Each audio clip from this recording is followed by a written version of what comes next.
in, ladies and gentlemen, to MBR, or as we like to call it around here, Nothing But Rants, the show where I find topics that I'm oddly passionate about and I pontificate upon them. These are not hot takes, but rather takes that I'm hot about. What's up? You really like that?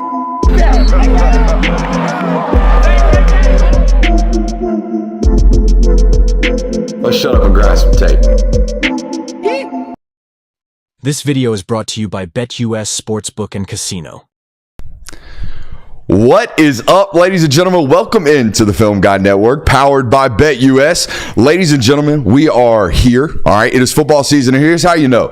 We are moving from 3 shows a week, more than probably any content production unit in the world, to now 4 shows per week. So now not only do you get 6 hours, you get 8 hours of content here on this network live, Monday through Thursday, 8 o'clock to 10 o'clock. Boys, Wednesday marks a full year since we have been doing content and live shows inside this wonderful studio that was home built here in Mom's basement. I counted it up today, 252 live streams from this basement, okay, since August 7th of last year. So for those sitting at home with some easy math, in 363 days, the boys, all right, have put down 262 live streams. I would say that's pretty good. Those are pretty good numbers. Those are big time numbers, and we're happy to do them here on the network. Looking forward to maybe even increasing those threshold numbers a little bit more this year somehow, some way, maybe with some additional streams on Saturdays and Sundays. Who knows? It's a great time to be here on the Film Guy Network, and certainly a great time to be associated with our friends over at BetUS. We do indeed have a loaded show, but I want to open with this one right here. I do the reading, so you don't have to. There's been a bunch of Michigan news that's been going out lately, and I've got a load of stuff here for you today. ESPN had a long, lengthy report. I believe it was the homie Pete Thamel had a very, very lengthy report about the notice of allegations that was given to Michigan. Remember last week we talked about the notice of allegations being presented to Michigan. We didn't know exactly what was in those allegations. We have them now. The big news out of today's kind of release, or this weekend's storyline from Pete Thamel, is that Sherrone Moore is heavily involved in this and will likely be involved in the punishment that is handed down from the NCAA. It was reported today that Sherrone Moore deleted 52 text messages between he and Stalions the day the news broke with the local media that this report or this investigation was ultimately come down. Again, 52 messages deleted from Sherrone Moore's phone. He ultimately gave that information and retrieved those text messages and gave that to the investigative unit. He was complicit in the investigation. That is not commonplace at Michigan. However, we will talk about that here in just a second. Moore is also up for a level 1 violation and a potential show cause order because he is deemed, quote, a repeat offender. He was involved in the illegal contact investigation that Michigan had that was notoriously known as the hamburger investigation, the cheeseburger investigation up there in Michigan. Moore was involved in that. So again, classified as a repeat offender. So whatever comes down for Sherrone Moore out of this, it will be multiplied by the NCAA and the enforcement agencies that ultimately do this. One of 7 Michigan football coaches will likely receive a show cause order out of this. And basically what that means for people who don't understand what a show cause order is, anytime you go to apply for a new job at a college football institution or a collegiate institution, you will be forced to show a paper that basically says exactly why you were sanctioned by the NCAA, exactly what your violations were, and how long you are under review for those sanctions. The most famous and most lengthy show cause orders I've ever heard of were Ole Miss's staff under Hugh Freeze when he got in trouble out there at Ole Miss. Those guys got 8-year show cause orders. That is the longest and lengthiest show cause order I've ever heard of. I believe the Tennessee folks with the McDonald's bags got like 4 or 5 years, okay? Most of these things are multiple year show cause orders. It basically prevents you from getting another college job. It forces you to go work elsewhere, like Jeremy Pruitt coaching high school JV women's basketball. That's what a show cause order will do to your college football coaching career. All right. One of 7 coaches will receive those. These are some of the names. Jim Harbaugh getting a level 1 violation. Chris Partridge, the linebackers coach who is now with Seattle Seahawks with Mike McDaniel, their former defensive coordinator, also getting a level 1 violation with a show cause order. Denard Robinson, yes, indeed, that Denard Robinson, the one who did not tie his shoelaces and damn near won a Heisman and was on the front of your NCAA football cover, the last one you remember, he's getting a show cause order for a variety of violations, some to do with Stallions, but also mainly to do with impermissible contact with recruits. He was also fired from the staff already because of some off-the-field violations. He was involved with a DUI. And then, of course, Stallions got settled with a level 1 violation as well. The school, additionally, I found out through reading today, so you guys don't have to. Michigan will be noticed or was let know of a level 1 violation as well. Here's the funny part about this. Not that it's funny at all that, the game was perhaps cheated, but we'll get to that here in a second. Jim Harbaugh got slapped with a level 1 violation, not because technically of his involvement. However, he refused to give up his phone records. Innocent people not giving up their phone records. Interesting. That's why he's getting his level 1 show violation. And it is reported today, or was reported this weekend,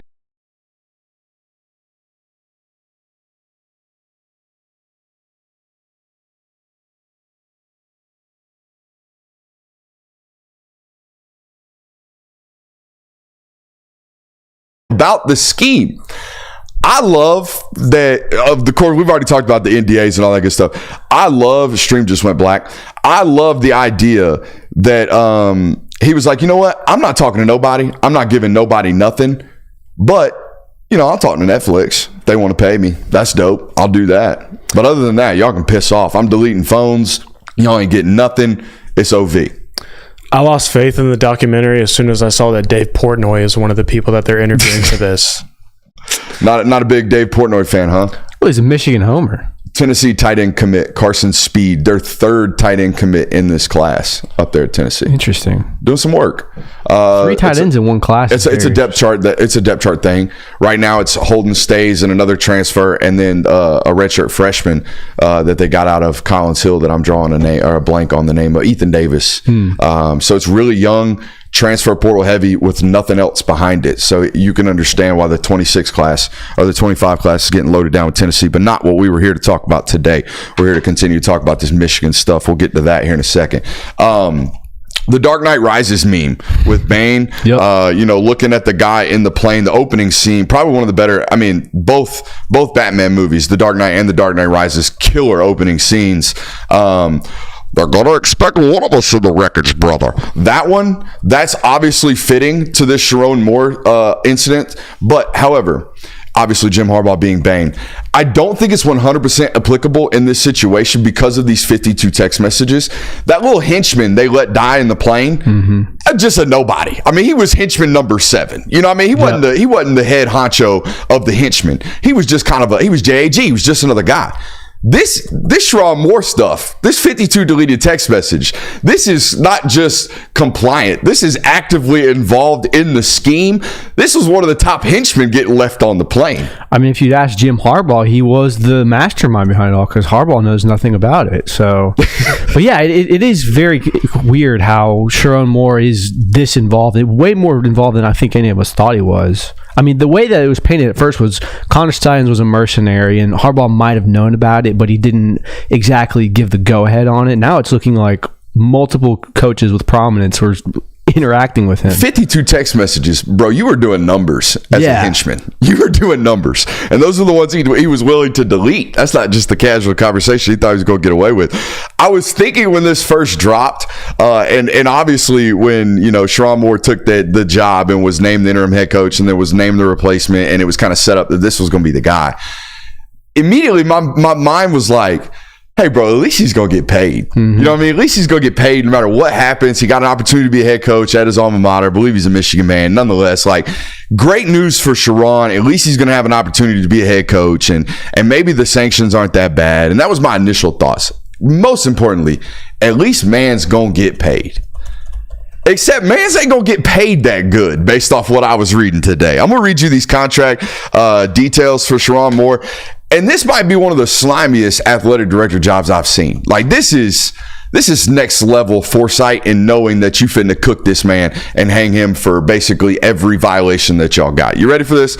Moore's contract is 5 years with a base salary of $500,000 with $5 million in additional compensation in year one. All right, so he's gonna make $5.5 million this year over 5 years. That's his base salary. So it sounds like a $25 million contract, right, with some bonuses mixed in. His salary and additional compensation will increase by 2% in the subsequent years. So if he survives, he gets a 2% bump. Okay, if you live to fight another year as the head coach at Michigan, we'll give you a slight raise. Not a big raise, a slight raise. Here's where it gets interesting. He could also earn up to $3.5 million in bonuses for basically winning a national title. Gets $500,000 for a conference championship, $1 million for winning the national title, and then his buyout. This is what was really interesting. I always hear about these buyout clauses with all these college football coaches because, we don't know if they're going to work. So we want to build in these buyout clauses as an agent. Okay. So the agent goes in there and he fights for a massive buyout. If you fire my guy, we're going to get the length of the contract, right? At least, or maybe worst case scenario, 75%, like old Sam Pittman's getting up there at Arkansas. Bottom line, give me 75% of my contract, what's left over if you fire me. That is not at all what Michigan's got going on right here. Listen to this. His buyout starts at $5 million and decreases by $1 million each year down to $1 million in the final year of the contract. So basically, Sherrone Moore is getting $5.5 million every year, and whenever they fire him, they're going to give him a little, hush money, get on out of here. They're not giving him his full buyout. This is as scapegoat of a contract clause as I've seen. This looks like they're just going to ride these sanctions out with him and then get rid of his ass and go try to find another coach. Yeah, it's setting him up to be kind of the face of what all the darkness is going to come from. It's like you can't imagine Michigan's going to be competing for national championships within the next few years. I mean, the roster overhaul and the coaching staff loss you've had, they're not going to be a top. They could be, but I don't think they're going to be competing for national titles. So the face of all the sanctions that's going to come down, all the losses, kind of the quote-unquote dark days of Michigan football I think you're going to see in the next few years is going to be headed by Sherrone Moore, who is not going to be financially compensated for it because the contract he got shitty. Here's it gets worse, right? $5.5 million. It's good money. I mean, it's great money for It's good money. It's not bad, right? It's not bad. It's nowhere near the top 25 in college football. Not at all. Nowhere near. Pat Narduzzi at Pittsburgh makes more than Sherrone Moore at Michigan. Lance Leipold at Kansas, and by the way, Bill Self at Kansas make more money than Sherrone Moore at Michigan. PJ Fleck at Minnesota makes more money than Sherrone Moore at Michigan. I feel bad for Sherrone Moore. I don't because he was obviously heavily involved. I feel bad for Sherrone Moore because this is probably it for him as a head football coach. Unless he defies all odds and just goes on and wins and defy whatever college football playoff sanctions they get, if they get any. There's rumors of a 1, maybe 2 year bowl ban, stuff like that. If he survives this and actually becomes like a winnable coach at Michigan, he's there forever. Or he probably never gets another job as a head coach. It's boom or bust, and the threshold to bust is way bigger. I mean, the problem is now he's screwed for the long run. You have to wonder if would it be worth it to you to know that's where we were going next. To know that, I don't know. You got this 1 year where people are going to questionably look at your title victory. You won the national title, but now everything after this is you're probably going to be screwed over for the rest of your career. And oh, by the way, you're only going to get really $5 million out So of it. that's is it worth it for Sherrone Moore? The only options for him were probably to go become a NFL offensive coordinator. Yeah. Because you're not just going to escape to another college job. The show cause order would have followed you there. So there was no leaving for another college job, another head coaching opportunity or whatever. The only option of getting out of this was to go the NFL route like the entire staff did. And why do you think he didn't? Because he's a Michigan man. I mean, he was told beginning of the season he was going to be the next guy. Even before all the sanctions, even before all the investigations, before all of that, going into the season, if you read the article we read to the audience about 2 or 3 months ago, Harbaugh told him, like, you're the guy in line, you're the next, you're the succession plan. I don't know when I'm going to be called to go to the next level, but it may or may not happen. Wink, wink, kind of deal. So he kind of knew he was going to be the guy, and I guarantee you he did not know he was going to be the scapegoat here. Yeah. But maybe he thinks this is my opportunity. I defy all odds here, and I'm set forever. And that's a solid mindset to carry into this if you have no other options. I mean, he's certainly betting on himself with everything that's looming over this. It's likely, like the likely path for this is you're going to get multiple sanctions. You're going to be disgraced as a coach. You're going to get fired, and everyone's going to kind of remember you as the turning point where Michigan football got really ugly after all these violations. Where the alternative is you keep winning, you take whatever suspensions they give you head on for a couple of years, and you remain a winning football coach. The percentage of that happening is so small that I don't think it's worth it. So you asked, was it worth it from Sherrone Moore's standpoint? The real question, and I want the chat's help on this, was it worth it from a Michigan football program standpoint? Okay, you have all of these investigations. There's no telling what the future of your football program is going to look like the next 4 or 5 years, but it don't look like it's going to be good, at least from a sanctions standpoint and a recovery of this standpoint. But you got your first national title since 1997, and who cares because they stopped you. You got the ultimate argument point if you're a Michigan fan. Hey, they caught us game 3. We won the rest of them without cheating, so it must be real. That's what they're going to tell you. Michigan fans, do they care about this? Was it worth it to them? No Michigan fan will tell you no. First off, and there will be Michigan fans in the comments arguing that absolutely it's worth it. This is a legit title. If I were a fan, I would not want to have to spend the rest of my life defending a title. Yeah. Defending a title where you went 15-0 in the season. Like, Michigan was absolutely a great team, but there's going to be a stain on that title forever just because of all the allegations over it. Whether or not they helped Michigan win every single game or whether or not they didn't help them win a single game, that stain is always going to be there, and you as a Michigan fan are going to have to defend it. And oh, by the way, the outlook for the future isn't great either. So I don't know if I would sacrifice that. But then again, if I was that hungry for a national title, it's hard to tell. What's your take, J-Bo? I don't think that they care. I think that they would view it as worth it. A national title is a national title. They're not going to take it away, even if there is an asterisk next to it. I mean, it's no different than Houston Astros fans have no issues telling you that their World Series title is legitimate despite them getting caught of cheating. So they don't care, and I don't see why Michigan fans would care, especially since it had been so long since you won a national title. Like, you got a taste of it. You got crown national titles. You got the T-shirts. You got the memorabilia. I mean, you got everything with it. So for them, I think they would trade that 1 year because we know how much of a rarity it is to win a national title in this college football world, and it's only going to get more difficult in the coming years. I think the questions about legitimacy are prior to them being caught, which I say again was like week 3 of this year, and I'm pretty sure it was 3 cupcakes prior to the investigation and them having to shut down their whole entire operation, which that's what it was, by the way. It was an operation. This was not, hey, we think it might be run. This was, we know their place. We know what they're doing, right? They were advanced scouted to a level that has never been seen before, and especially the recording of the advanced scouting was, I mean, to a degree that we've literally never seen before, and they will see sanctions as such, I would imagine. But in terms of the legitimacy of this year's title, I think, you can't really call it into question after those first 3 games. But the people, and this has been, I even had the take about it a year ago when this stuff broke, it feels like. The whole idea that this stuff did not matter, that you still got to go out there and line up and play football, like, I don't know what to tell those people. I really don't. Other than, again, explain play action to me. Explain the idea that the defense doesn't know what we're doing, so we're going to show them run, everybody suck up, and now we got pass. Like, that whole idea of misleading the defense or having the defense be on their toes, that isn't eliminated the moment we start knowing for a fact whether you're running the ball or whether you're passing the ball. Yes, if I know you're running and you still run the ball for 6 yards, my cheating didn't do me any good that time. However, on 3rd and 2, when the whole playbook's at your disposal and I know for a fact you're throwing the damn ball, I think I got a little bit of an advantage. And if you don't think I do, then I really have a hard time talking football with you. I really do. Every time this subject comes up, I see people that I respect say some dumb shit like that. I mean, even if you want to do that, Michigan in Harbaugh's first 6 years went 47-22, which is commendable. Yeah, that's good. He's a good coach. From 2021 on, they were 40-3. 2021 is when they started, when the allegations were believed to have started.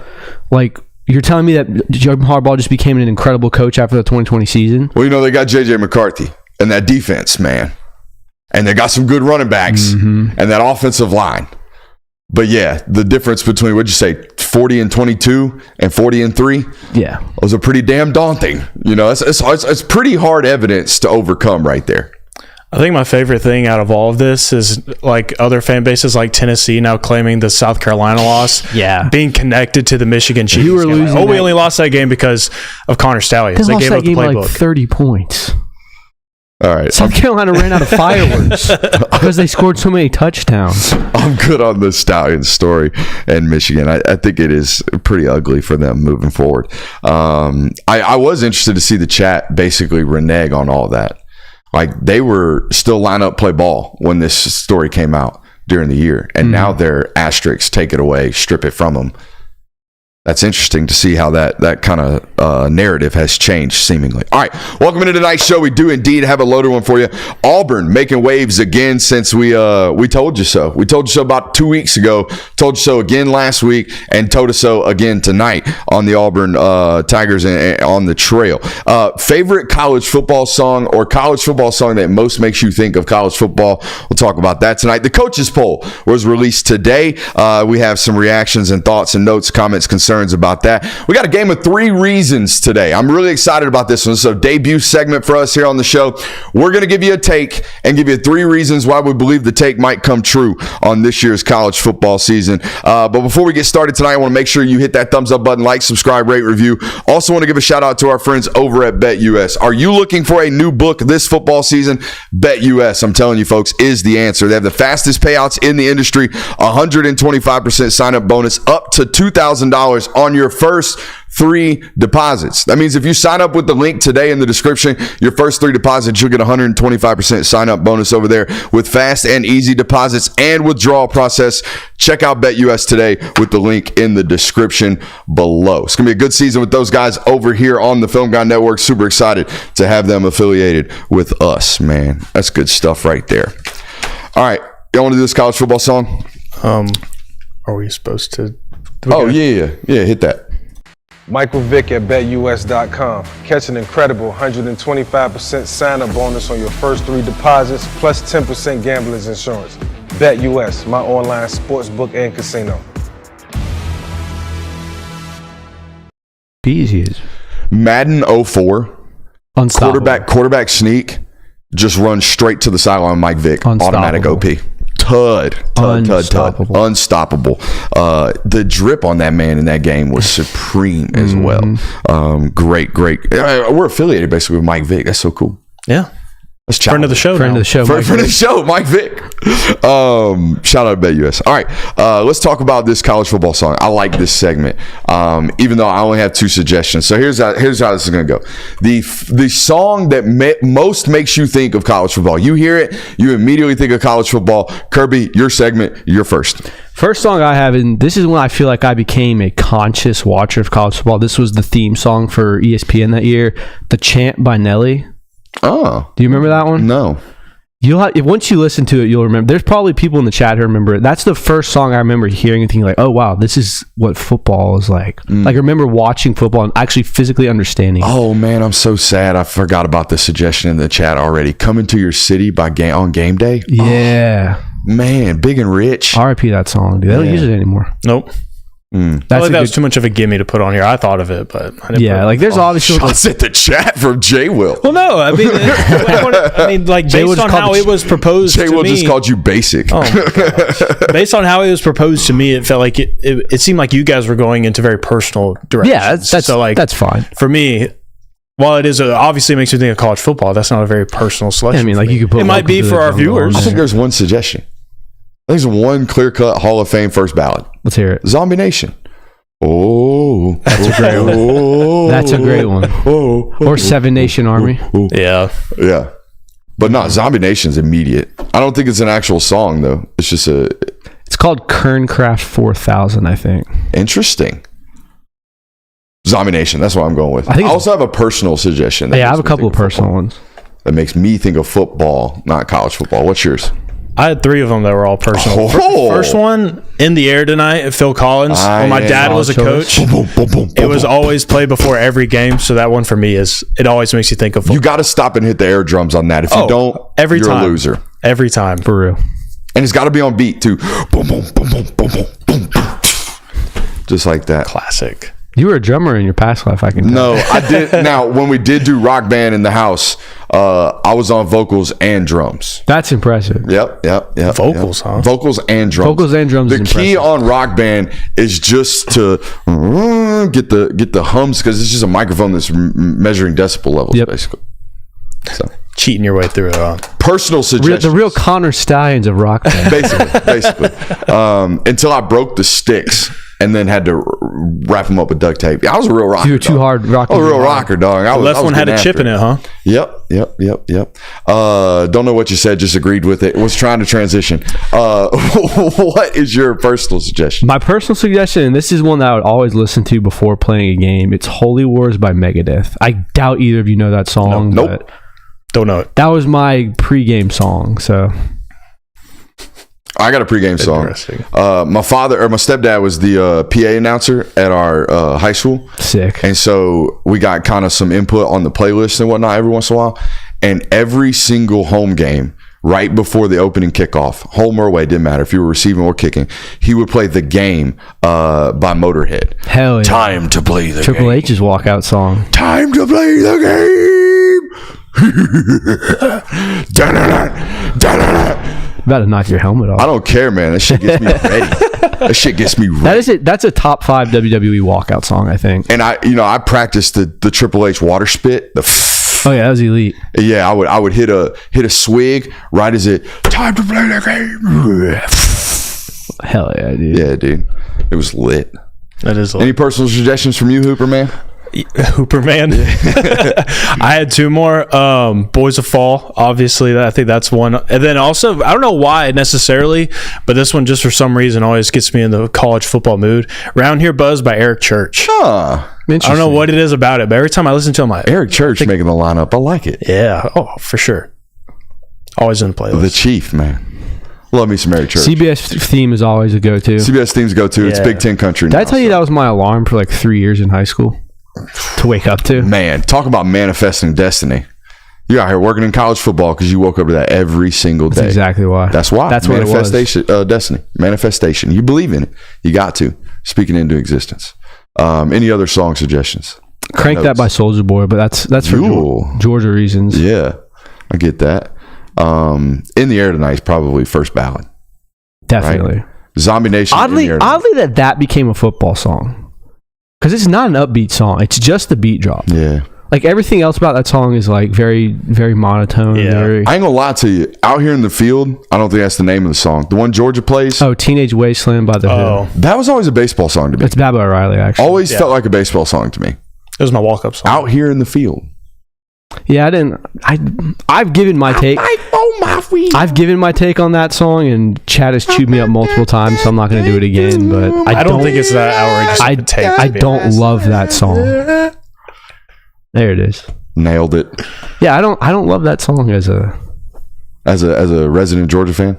Yeah, I get like it's synonymous with the start of a game now, but there's definitely better options out there. That's all I'm going to say. I am going to say, I know he's pigeonholed to that one as the kicker, but the in-house DJ, he's not bad up in Athens. Now, I won't be vibing with him this year because they encased the press box. But you know, we'll still be taking photos. Hopefully, baby. Manifestation. I like that. I like what you're doing right there. All right, Coach's Poll was released today. Should we talk about actual football instead of music? Yeah. All right, let's do this.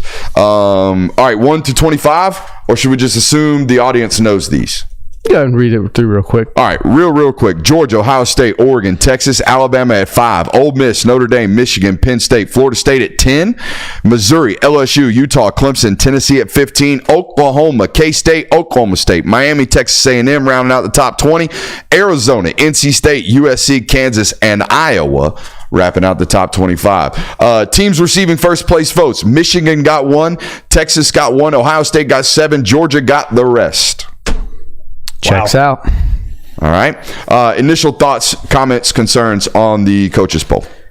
If you want to earn respect from the coaches poll, you better recruit the transfer portal. I mean, the top 4 teams, or top 3 teams specifically, those are all 3 teams that hit the portal hard this season, got meaningful contributors from the transfer portal. And to me, it just further proves that is a necessity in today's world of college football. In order for you to be recognized as one of the national title contenders, recognized as one of the top teams in the sport, you need to not only recruit it, but you need to get players that are going to be contributors immediately that coming season. Georgia, Ohio State, Oregon, all 3 did that this year. My initial takeaway, which one was more likely to have voted for themselves, Sherrone Moore or Steve Sarkisian? Sherrone Moore. You think so? Sark strikes me as a uber confident guy. We're the best team in Sark's the country. got that Saban. F all that shit. He's got that Saban backline. He's the we don't give a shit. Yeah, but it's also it's unnamed. You know what I mean? Like no one's ever gonna find out. That's true. But speak your truth type shit over there with Steve Sarkisian. That's true. That was my type. I think the Michigan vote was a respect vote from another coach. Yeah, they're the title. Give it to them. That was one. Yeah, there's always that one guy where it's like they won the national title last year. They need to open the season. To be number 1. Knock off the champ. Exactly. Yeah, that kind of guy. My takeaway is it's the Big Ten and SEC's sport now. 83% of the teams in the top 12 were Big Ten and SEC. 60% of the top 25 as a whole were Big Ten SEC teams. That's elite coverage right there. Utah will be an AP top 10 team. I know they're right here at 13. They'll be inside the top 10 by the Associated Press votes. You watch. The media always votes Utah a little higher than the coaches do. One observation, Deion Sanders clearly did not vote, did he? Yeah, that's what I was going to say. I was like, I had to they would have snuck in there with the also receiving votes or something. Yeah. Right? Because Deion's definitely putting his team on, right? I don't think he put him top 5. He would put him in the top 5. They weren't even an OLI? I don't think so. I don't think they got others receiving votes. Did they? South Carolina did. Hell yeah. Did Florida? Yeah. Attaboy. Colorado Kentucky? got 2. Colorado got 2. Deion voted. Deion voted. Deion definitely voted. Then. Deion voted.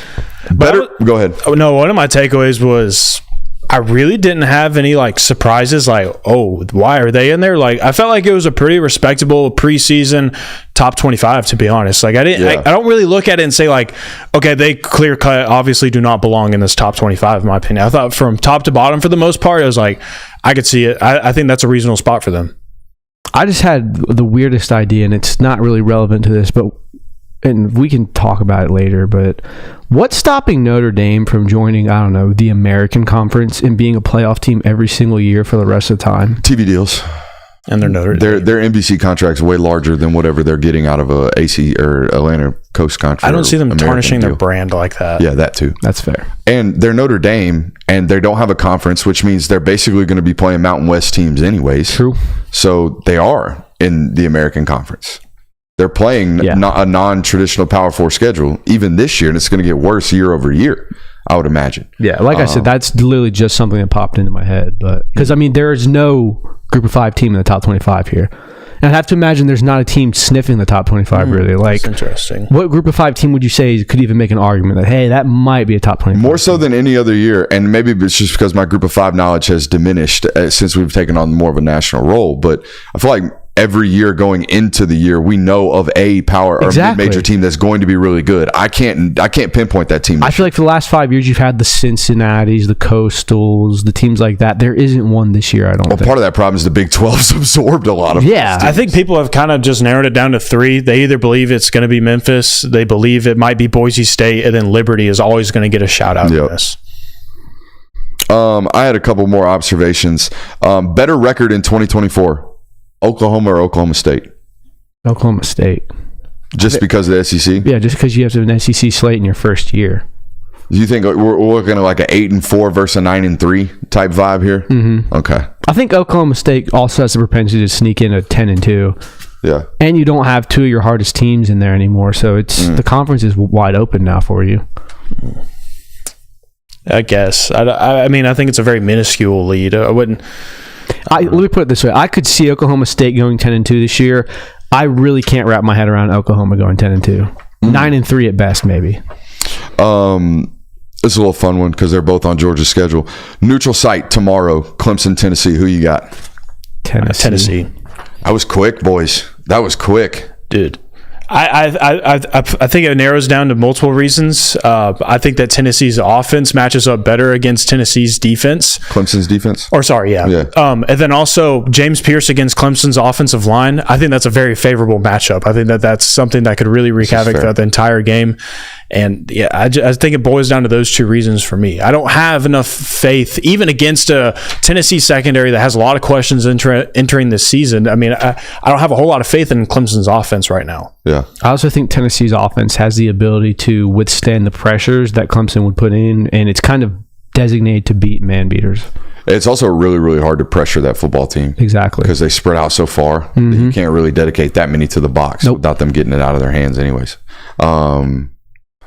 I don't know. I feel like you have to be able to cover really, really well. And I'm not so like against Clemson's defense as much as I am. No. It's just their offensive line and their weaponry. Yeah. Their offensive line and weaponry is so not on par with great football teams in college football right now that it's going to be hard for them to beat really good football teams like this.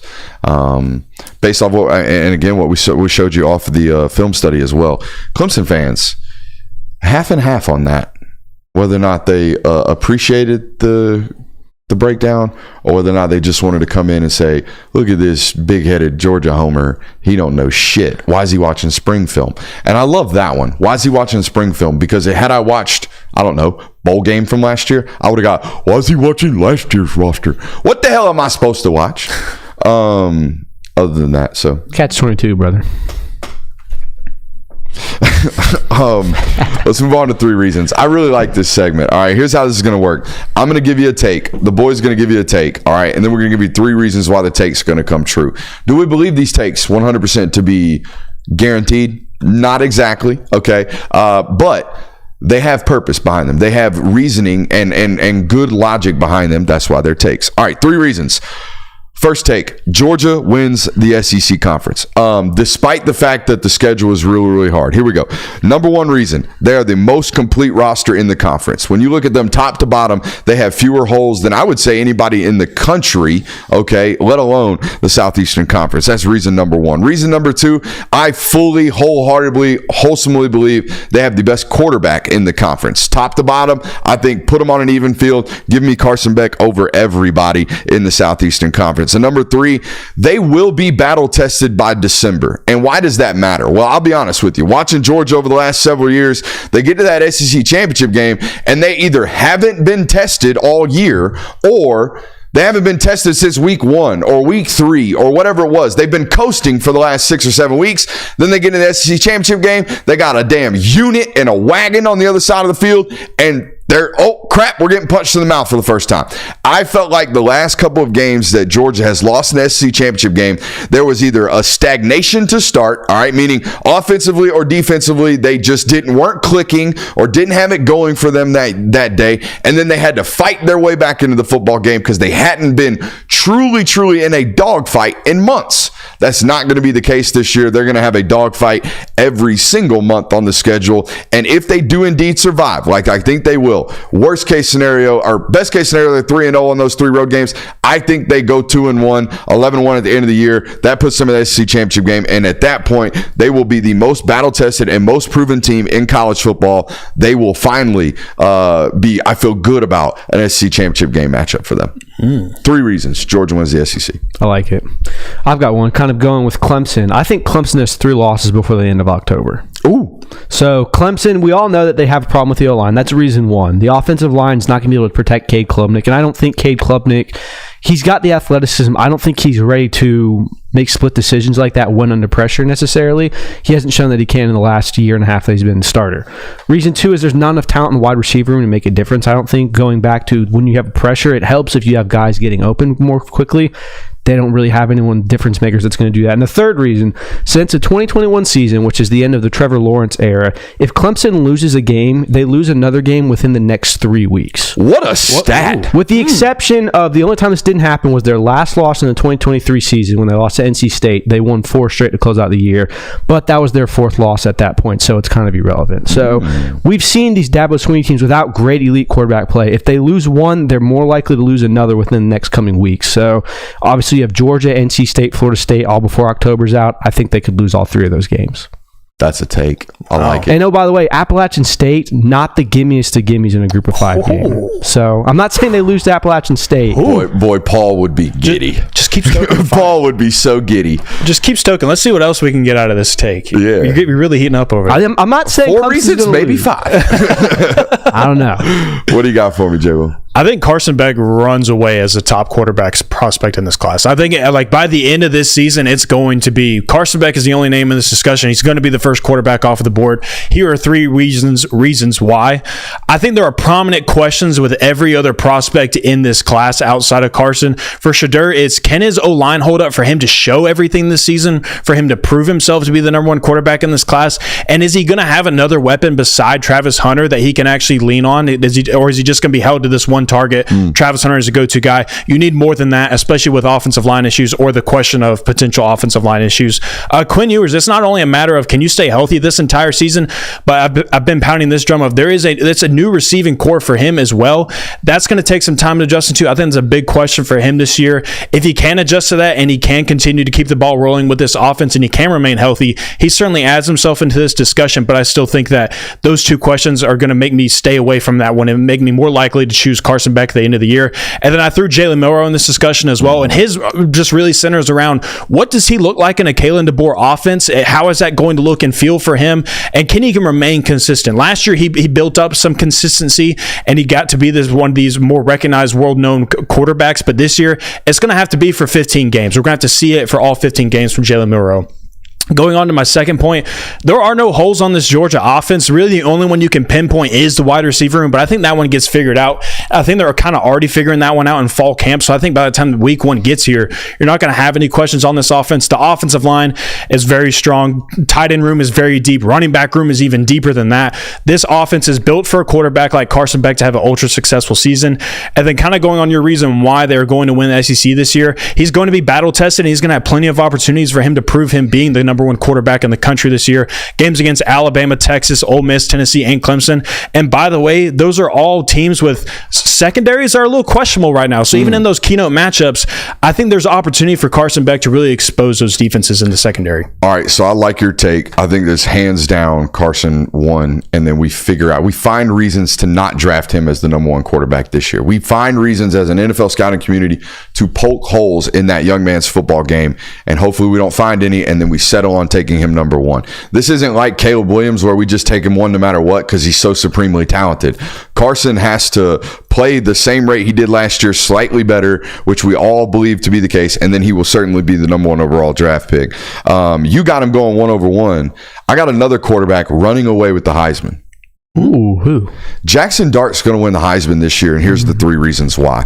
Number 1, year 3 in the system. We got a year 3 rule with the coaches. We should damn sure apply it to the quarterbacks. This guy is going to get uber comfortable, is uber comfortable, knows all the answers to all the questions on the test at this point in a Lane Kiffin offense. That's reason number 1. Reason number 2, weapons galore. A lot of people will tell you they have the best tight end in the country in Piescorn.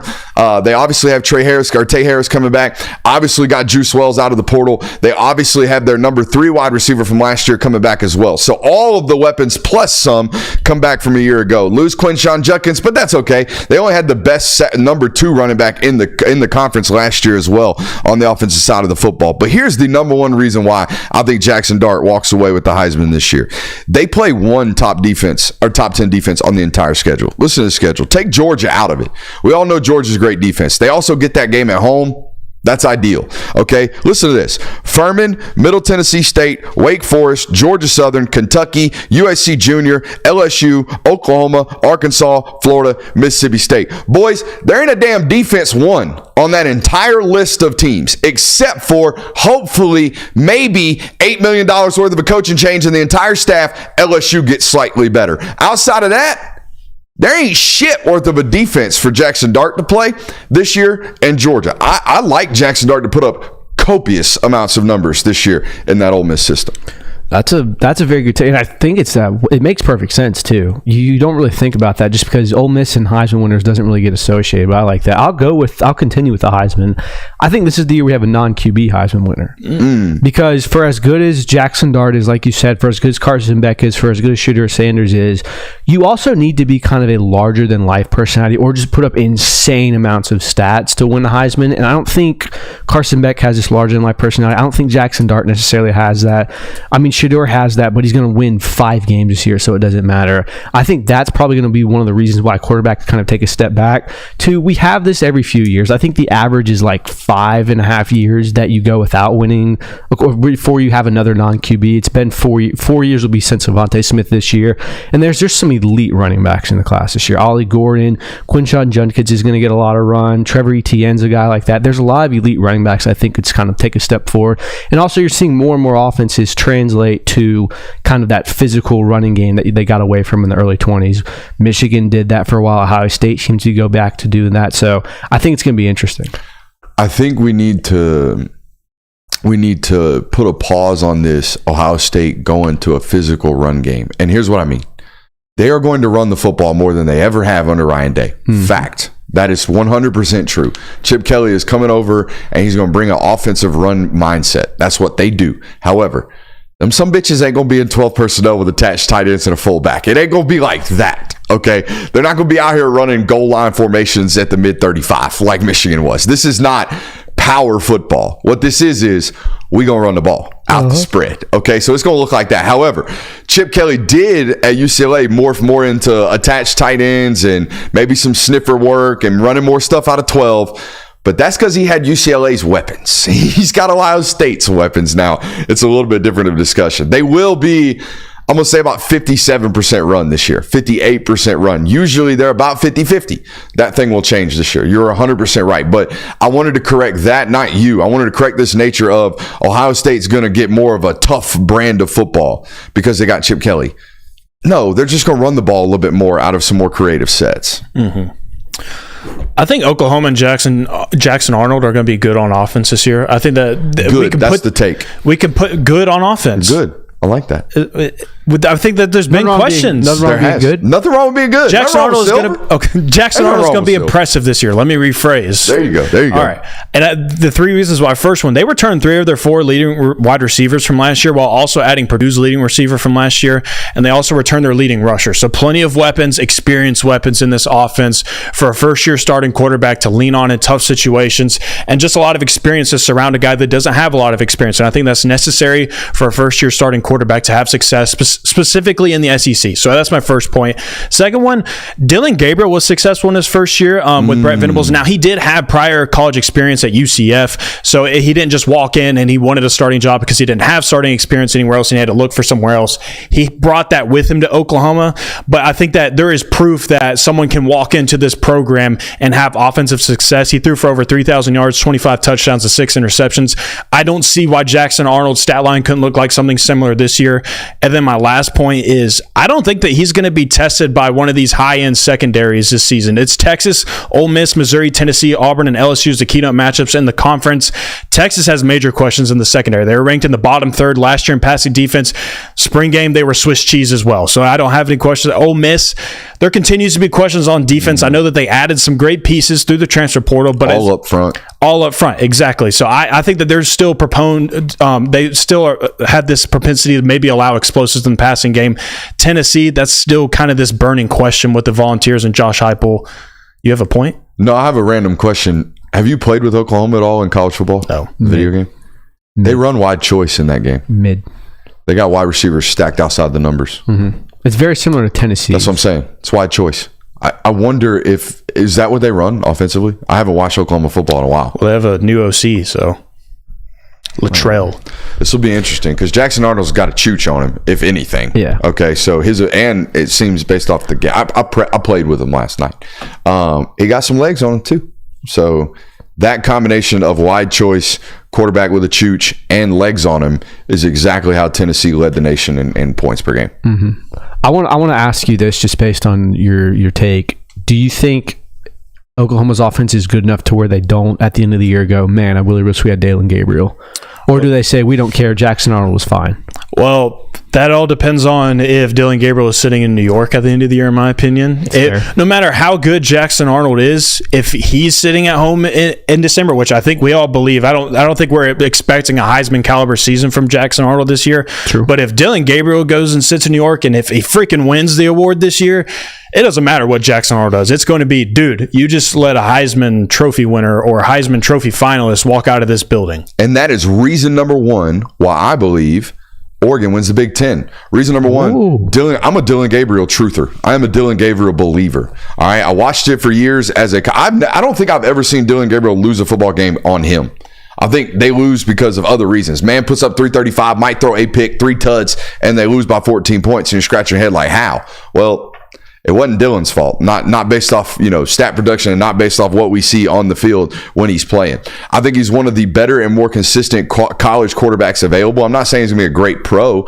I also think based off having seen him at the Elite 11, dude's got elite life in the football. So I'm a true believer in that quarterback. If you told me he puts up the best season in the Big Ten this year, I wouldn't put it past him. I think he's going to have a great year up there at Oregon. And they have a history of showing what they can do offensive coordinating wise, despite the fact that it's turned over one time over already up there at Oregon under Dan Lanning. That's reason number one. Reason number two, I am as bullish on Oregon's weapons as I am just about anybody in college football. I think Jordan James is really, really good. I love Evan Stewart and Tez Johnson. I think there is a duplicity of skill sets, meaning I think Tez Johnson and Evan Stewart might do some of the same things, but as long as they're not on the same side of the field, it's going to be really hard to stop them or shade coverage towards both of them at the same time. And then number three, perhaps the most important reasoning for winning the Big Ten, you have got to be line of scrimmage based. This offense and defense they have Big Ten championship caliber lines of scrimmage play. And also reason number four, just to give you a bonus, 4 reasons here, they get Ohio State at home. Michigan on the road, but you get Ohio State at home, and those are the 2 toughest games on the schedule this year. Pretty good. Those are teams with pretty high stakes. I'm going to go with a little lower stakes here. I'm going to say the loser of the Florida-Miami game in week 1. Cooked. Whatever coach loses that game is fired. Look, reason 1 is I think we already know Billy Napier's kind of cooked regardless. If he loses to Miami, he's mega cooked. But if Mario Cristobal loses in week 1 to Florida, a team that essentially is by the college football world associated as a dead man walking, in a year that you're supposed to compete for the ACC, things aren't going to go well for you in year 1. And then both schools kind of feel like they're in an arms race against Florida State. And if you lose that, you're already way behind one of the other teams. I mean, it's obvious Florida State's 1 right now. You lose to Miami or you lose to Florida, you're even further behind there. So I think the pressure on whoever loses that game is going to get very high, and they're probably not going to be able to reach up to it. So I'm going to say whoever loses the Florida or Miami game is fired. Any more? Thank you, Paul. Thank you, Paul. I only had 2 of them. All right, I got a 4th and final. This might be the best. 3 reasons why this program will be the best college football show on the internet this season. You ready? Bring it. Reason number 1, football-based takes. We are a football show, baby. There ain't no, flip or flam or fanciness. It's just football. All these takes are based and originated in our football brains. Number 2, more content than anybody. If you're a quantity or a quantity over quality folk, hey, we got them both. We got the best quality on the internet. Look at the damn show. Look at the damn stream. Look at all the gizmos we got around here. We got the best show on the internet for a variety of reasons. The more content than anybody is one of those. Number 3, we're a football show for football people. Okay, if you love football, come hang out with us. If you want all the goofy shit that comes with internet and television, don't follow us. All right, we got the good stuff. Those are 3 good reasons. Auburn, an absolute wagon on the trail right now. Auburn's making very, I don't want to say scary waves, but waves where you're like, wait a minute, this is actually, Auburn might be very good within the next 3 years. Like very, very good. Very good. We're obviously talking about Jared Smith having committed to them this weekend, 5-star edge rusher. I'll be honest. because I always am. I'm not in love with him personally. I think he's extremely tight. Edge rushers who are tight historically don't have great success as edge rushers. However, if he becomes a true defensive end where he's maybe inside the tackle, he's certainly big enough with a large enough frame, and he's going to get even heavier in college. He's ungodly big, and he's really, really fast. So those are traits we can obviously take. And it's a massive win for Auburn either way. He is what we call a profile recruit, okay?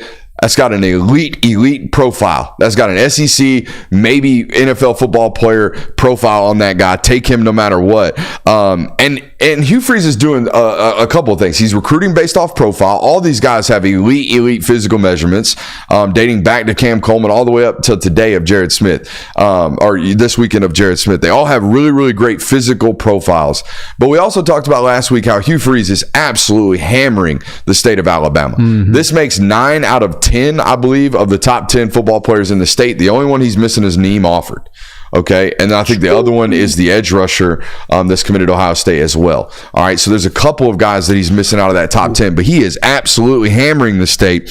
And by the way, if you look at the history of the great football coaches in this conference, they pretty much start by hammering down their state, getting those in-state relationships pinned down so they have year-over-year return success. And then once they become winners, they go nationally with their recruiting product. You know who did this? Nick Saban's first class at Alabama. He signed 18 football players from the state of Alabama. And every single other player in his class was within his 5-hour radius. I checked it today. Okay, so like they hammered the local recruits the moment Nick Saban got there. And then guess what? Then as soon as they got national, it's like, hey, there's this lefty out of Hawaii who plays quarterback. Let's go take him. Hey, there's a couple of corners out there in California. Let's take them. Hey, wide receiver here, whatever. They became national recruiters once they became winners. You know who else did this? Kirby Smart. Kirby Smart hammered the state of Georgia. Hammered it. Put down the lines. Y'all ain't coming in here and taking nothing I don't want. All right? Hammered the state. Then starts winning, starts recruiting nationally. This is a proven, successful model of recruiting. Hammer the in-state relationships because they will always be perennial producers. If you have the relationships in the state, you will constantly be a relative force in recruiting. And then once you start winning, go out and recruit nationally. I think Hugh's doing it the way the really good coaches have previously that didn't walk into national winners.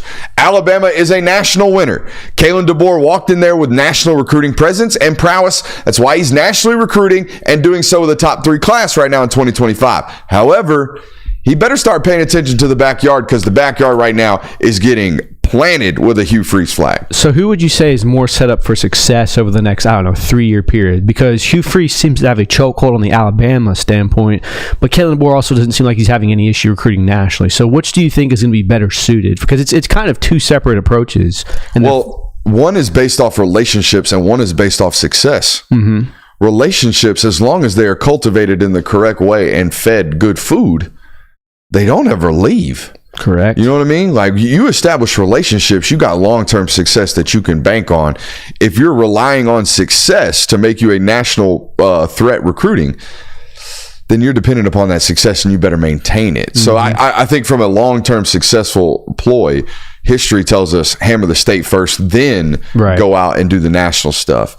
But I mean, we're going to get the proving ground. Assuming that maybe you can't just assume this. Okay, first of all, Hugh Freeze has had a much longer run of recruiting these in-state kids than Kalen DeBoer. So you have to give that. That's not always going to be the case, right? Next year, these things are going to come to more of an even battleground on that type of stuff. So he's got a leg up on that, standpoint there. And that's one point. And the other point is maybe Alabama and DeBoer don't like the in-state crop this year.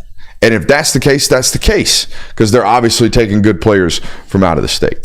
And that's why you have to view this after multiple seasons. It's not fair just to sit here after this one recruiting class and sit here and make takes about like, well, Hugh Freeze obviously is better set up for success in the future because he's doing this. Like once you get like a couple more recruiting classes in, if this remains the same, then I think you can formulate a better take around it. But right now, I'm interested to see if DeBoer has the ability, not necessarily necessarily like is willing to, but the ability to switch up his recruiting and remain in state one class if he needs to. Yeah, I guess I'm just wondering what's going to be easier, to go from the state of Alabama to spread nationally, or start nationally and have to come back down and be in the state. Well, no, by the way, there's another guy next door who's already kind of planted his flag here. I don't know, but I'll tell you which one's cheaper. It's cheaper to get the in-state kids. In-state for sure. You don't have to travel as far. And on the NIL front as well. I don't know if y'all know, but like 5 Stars moms and dads and support staff, they normally come across the country when those kids come across the country. I don't know if y'all know that, but y'all should. And that costs money. All right, it costs money up front with the NIL deal, I would imagine. So it's cheaper to recruit local talent as well. Also, the the return rate, or the retention rate was the word I'm looking for. The retention rate is slightly higher on in-state kids because they're not homesick. They're not transferring back home or transferring back where they have relationships, because they're at that place where they have all those relationships and all those known factors. So I think it's slightly less risky and slightly less expensive to recruit your state if you're doing it well. So we'll have to see. I mean, it's a 2 or 3 year kind of reaction that we should take on these two guys. The good news for this show, the good news for other talk shows, and the good news, I think, for college football, it seems to me like Alabama and Auburn have 2 really, really good football coaches. And I think that's good. I think that's good for the sport and good for the conference. Auburn 100% still rolling as we are. Oh, we didn't even mention. I think they're going to flip Deuce Knight as well. So it's getting rowdy over there on the barn. It's safe to assume that if they flip Deuce Knight, Juju is down to USC or Colorado. Juju is down to USC. Okay, I didn't know, because there had been rumors that they were flirting with him. So that's OV. It's those two holding a gun to Julian's head saying, "Are you gonna do it?" USC and Colorado, and both are uber dependent on that kid, man. That's an interesting picture. Very dependent. Their futures of their program rely on a guy that we don't know, because we don't know if any of these dudes are going to be 100%. We don't even know if the guy's going to be good. We think he's going to be good. We all really, really feel as if he's going to be really, really good, but we don't know. We don't know that for a fact. And these two programs have basically hemorrhaged their entire immediate future on him, because both of them expect him to start immediately, and also bolster their quarterback room for the foreseeable future. Interesting times for sure. Hugh Freeze rolling. We're rolling on to the next hour. We're going to talk that dog for a good 55 minutes to 60.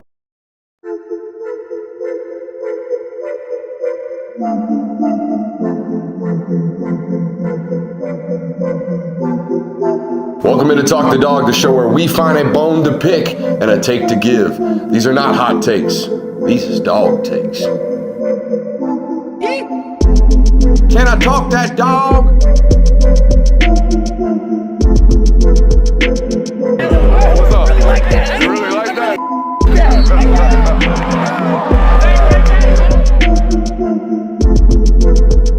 Let's shut up and grab some tape. Peasy. Riling them up. Shout out to Peasy. Welcome in. We got a whole nother hour right here. Shouts out to Bet US. Welcome to the Film Guy Network. We are indeed powered by US. Bet US. Powered by the US. Hey, shout out to the Olympics, right? Hey, did you hear about I know this is a football show. Did you hear about the women's cyclist? So check this out. This American cyclist just like up and picked up cycling like 3 years ago. And she's like, you know what? I kind of like this. Got really, really good. Qualified somehow for the Olympics, okay? Made the Olympic team, but was a rotational cyclist, okay? So she wasn't even going to compete, except for somebody woke up with a tummy ache the day of the race or whatever the hell happened, okay? So Shawty gets put in.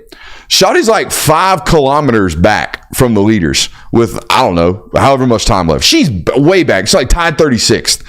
And all of a sudden, just like, I don't know, kicks it into gear, comes all the way back from 36th, and wins the damn race by like a minute and a half. Hell yeah. It's the American way. Freaking roll America. You know what I mean? How about them? Good stuff right there from the Olympics. Some great stories in the world of sports going on right now. We do have a loaded show here on the local hour. We got 5-year op projections. How about that? I like it. We're going to project the ops 5 years out right now here on the show. Juan Gaston committed. We're going to tell you a little bit about that one. We got some camp notes, what we know so far through camp. Hope you stick around for that. We're going to open the show with that one. We got a Georgia versus Clemson positional preview. I've always despised the way the media has done these positional previews, so we're going to do it our own little way tonight.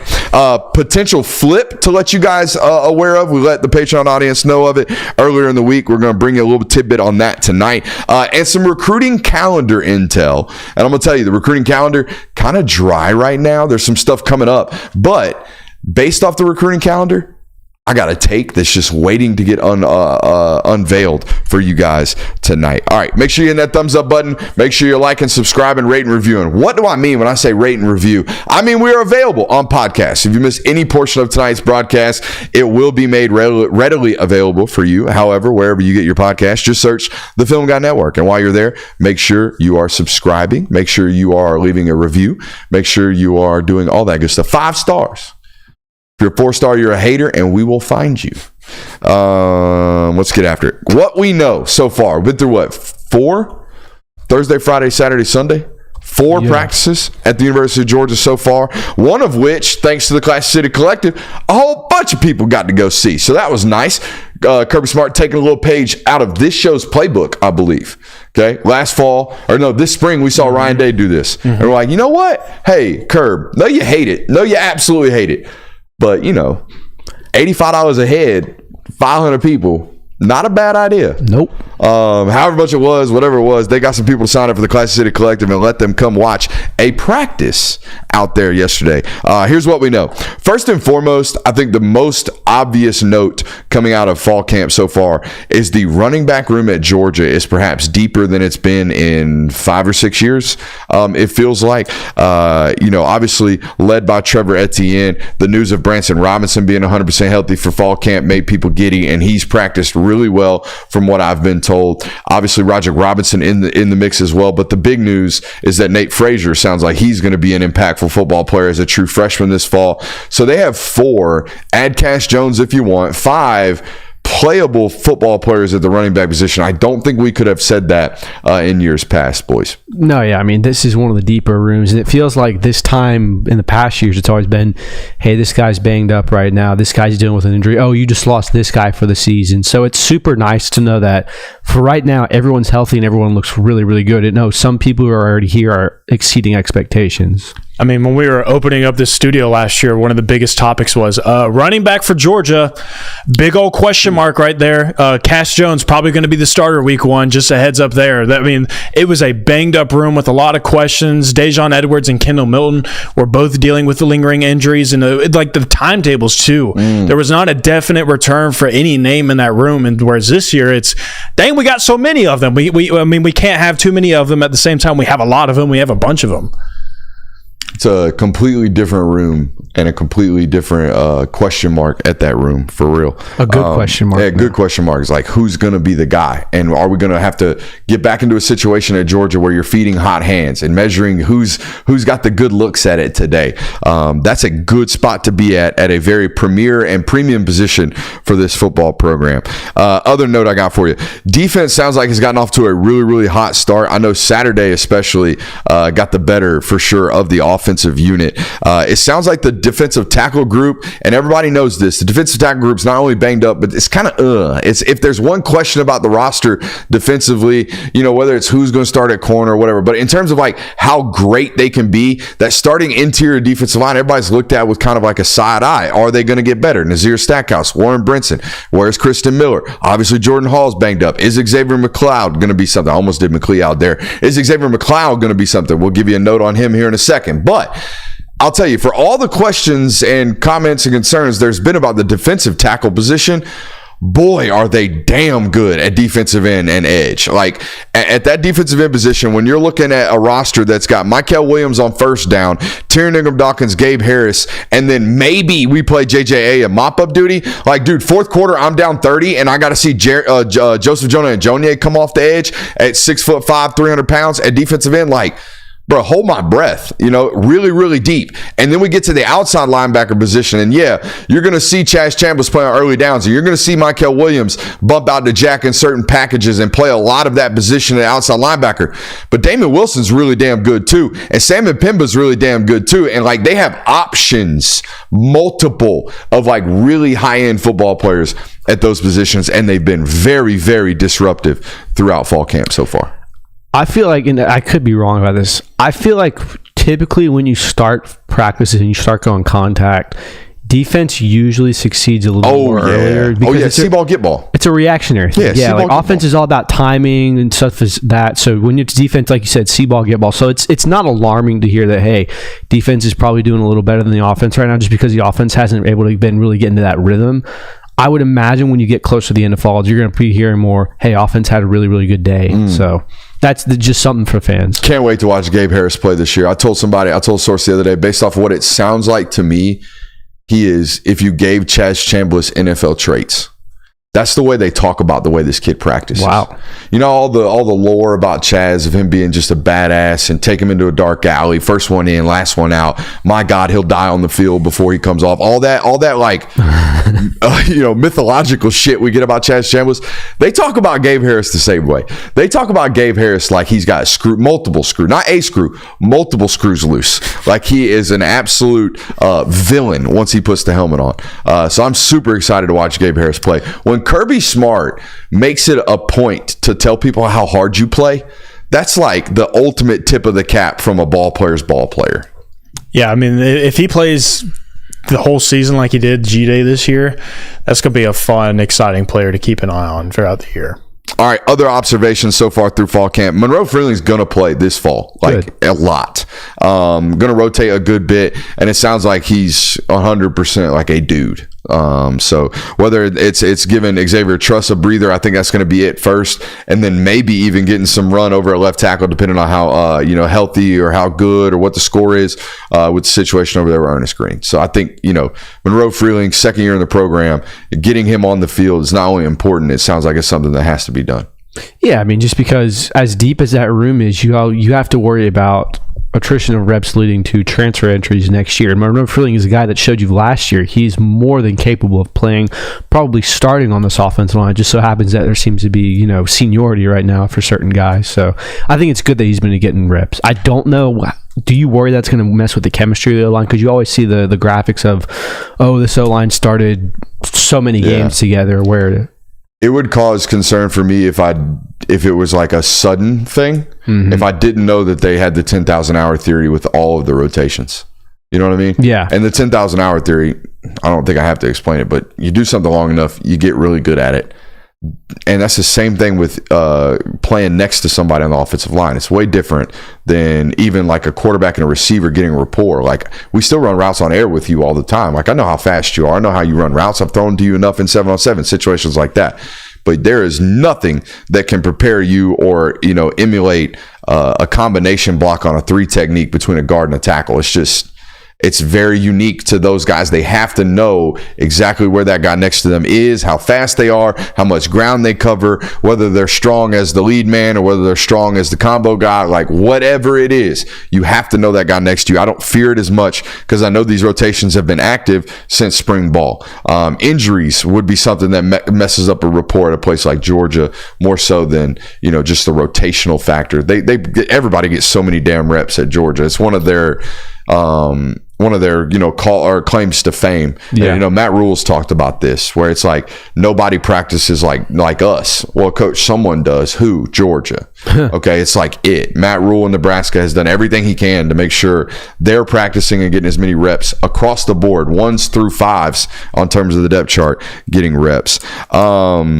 Everyone wanted to know whether or not, Colby Young would step up in Ra-Ra's absence. I'm not going to give full details here. I will on Patreon right as the show concludes today. It sounds like he is taking steps forward. We had our first big fight break out at practice. Yeah. Sounds like Ja Jarrett got into something, which I wouldn't want to get into nothing with Ja Jarrett. Who's fighting Ja Jarrett, bro? Yeah, the whole offensive line, I would surmise, right? Like, you're a nose tackle. You ain't 1v1 in nobody. Nope. Nobody. If you started some smoke, there's offensive line immediately there. So there's that. I'd love to hear it. Tennessee fan asked if we're watching Faison Brandon's film. I think we already did. Yeah, I think we did. Feel like We watched maybe a month Faison ago. Brandon film a while back. Yeah. And I think we went back to it maybe another time as well. Yep.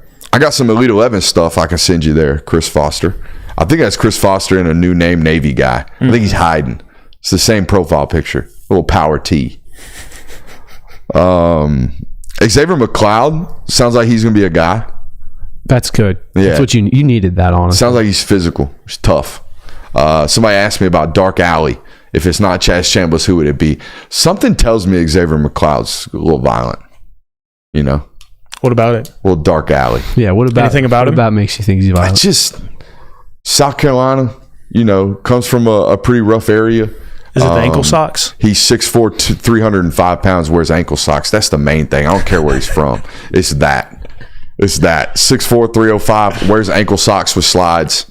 He a menace. He's a menace. There's a point in a football player where you have such negative drip that becomes more terrorizing. Scary. Like if you line up against like a DB, they have no gloves, no sleeves, no tape on their ankles, no sock. Like a Marcus Peters type, you're just like, oh shit, this guy doesn't care about anything. And I think that's kind of what you have with Xavier. Villain behavior. Exactly. Just Villain behavior. Just plain out menace. Yeah.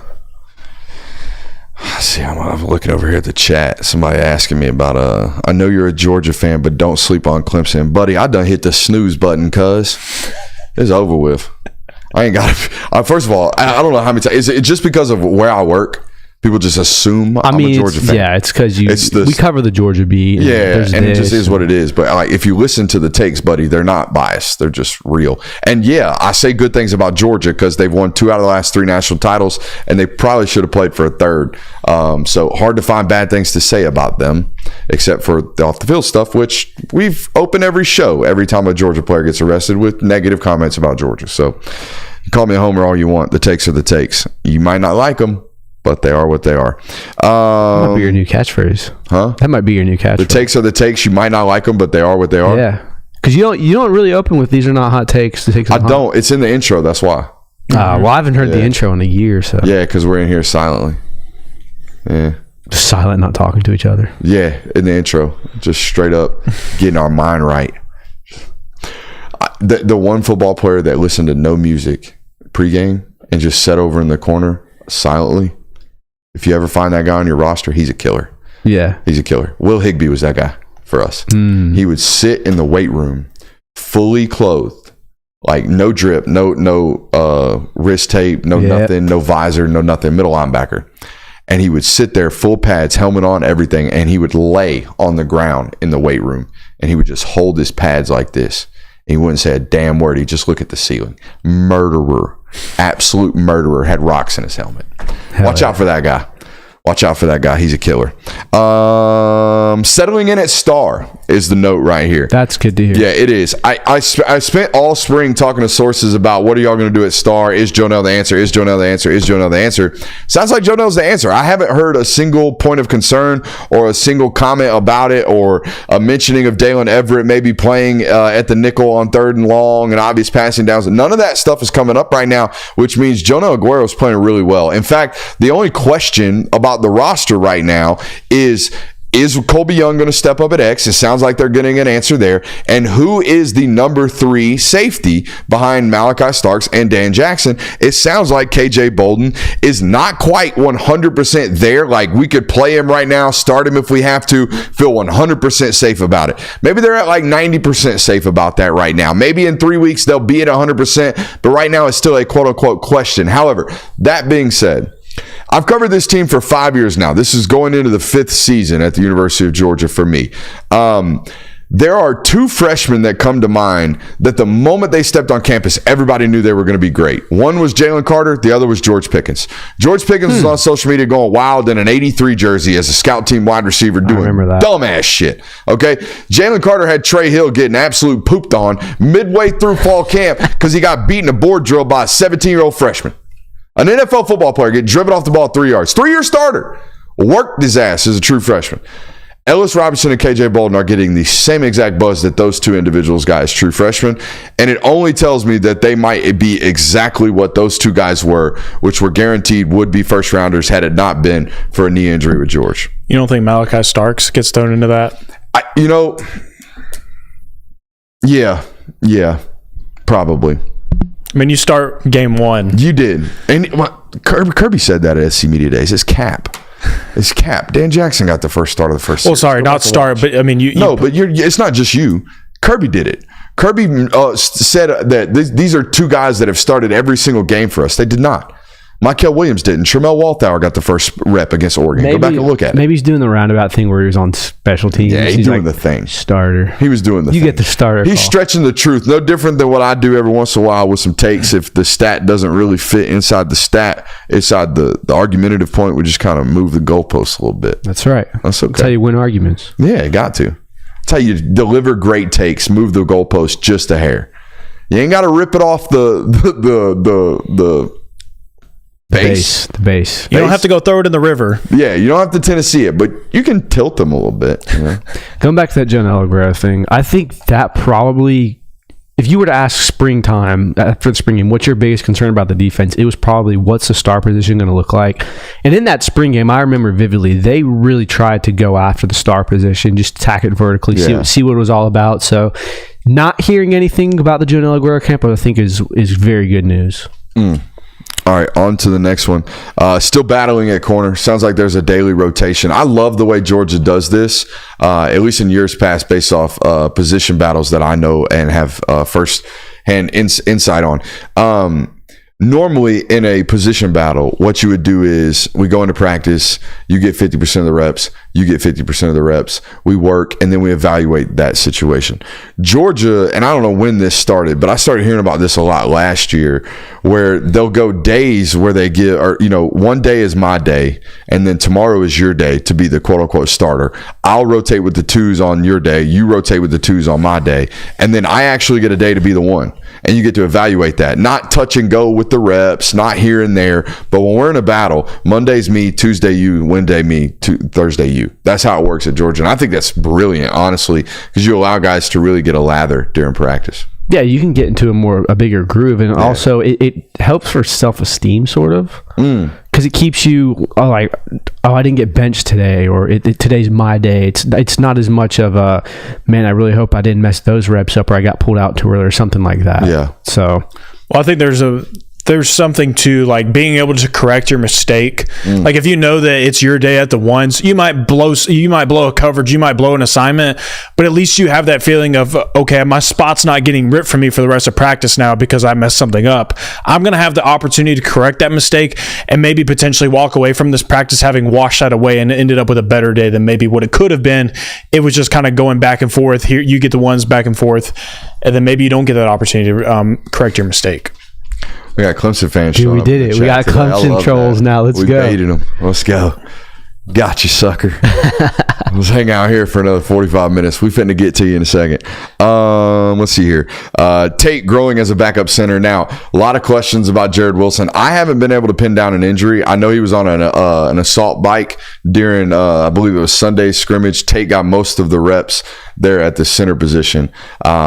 I'm going to tell you right now, had it been a serious issue, I would imagine, now they're cooking shorter. Yeah. Had it been a serious issue, I would imagine the story would have already been broken that he's, whatever. Yeah. I think this is a minor incident, and it's good news that Tate's getting much more comfortable at that position of center. This very much strikes me as why is Shorter even getting cooked in the messages? Someone said you were a West Georgia fan, and then someone said you were a Shorter fan, and then Shorter. No, West Georgia can lick me. I hate West Georgia. I hate Valdosta State. I liked North Al. They were nice when they beat our ass, but West Georgia had a coach, and he's at Southern Miss now. His name's Will Hall, and this was right after all the stuff at Ohio State happened and Jim Tressel. Will Hall wore a sweater vest and a tie to every single football game in Southeast Georgia. Good God. In the heat. Okay, or Southwest Georgia. Okay, so he's out there 95 degrees, white button down, tie and a sweater vest, just sweating it out, and that sumbitch would throw go balls up 50 on us. It was brutal. So no, yeah, I don't know why, like Greg McElroy doesn't get shit on for not being good as a quarterback when he's an analyst, but because he played at Alabama, that's okay. But 42 starts D2 ball, my team was shit, but I was good, But I just shorter sucks. I should have played at Bama. Should have played. Shoulda, coulda, woulda. Like I had an option. Should have played at Bama. I should have gone. Damn it, bro! If only I hadn't. Yeah, bro. D2 shorter over Bama. Yeah, man. That was a recruiting win of all worlds. Where are we at? We're still going talking about the Jared Tate Hill playing center. Yeah, the Hill thing strikes me very much as, hey, he got his ankle stepped on. Let's take this time while he's nursing it to see what Tate can do at the center position. My boy got rolled over on and his toe got stepped on. He's fine. A bad toss. Here we go.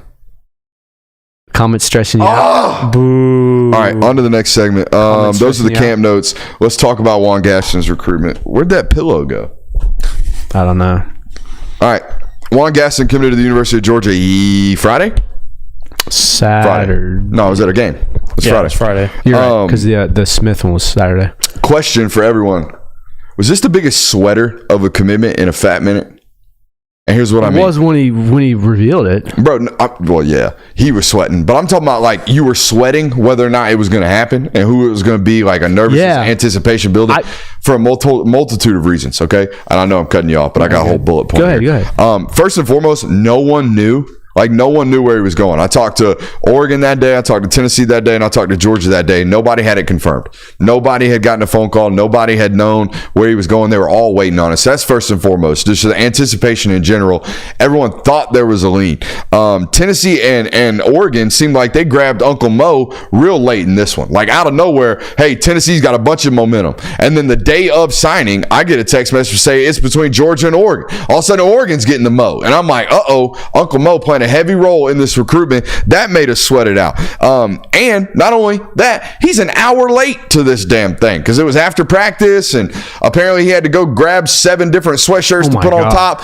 And then we get the most like extra and fake outs. We got 4 different fake outs. 4 different fake outs. 5 if you include what he showed up in. Showed up in a Georgia hoodie, took that off, had a South Carolina hoodie on.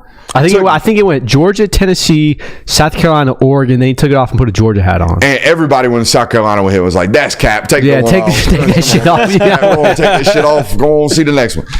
That was an absolute sweater of a commitment ceremony, man. That felt so. I feel like within the last 5 years, we've really lost the art of commitment announcements because 90% of the time, you know where the kid's going when he announces it because the tea leaves and the crystal balls and all that. It felt really good to sit down, watch a commitment video and not actually know where the kid was going to go. I feel like you don't really get that anymore in recruiting. I haven't felt that since CJ Wiley. I was about to say. Yeah. That's the last one. And then prior to that, I would have had to have gone all the way back to like Caleb Downs. Caleb Downs was I always remember him by the how many commitment stories did I have to prep. Because if I'm only writing 1, I know where you're going. But if I'm out here writing 3, like I did this past week, then we don't know. Nope. And I remember those vividly.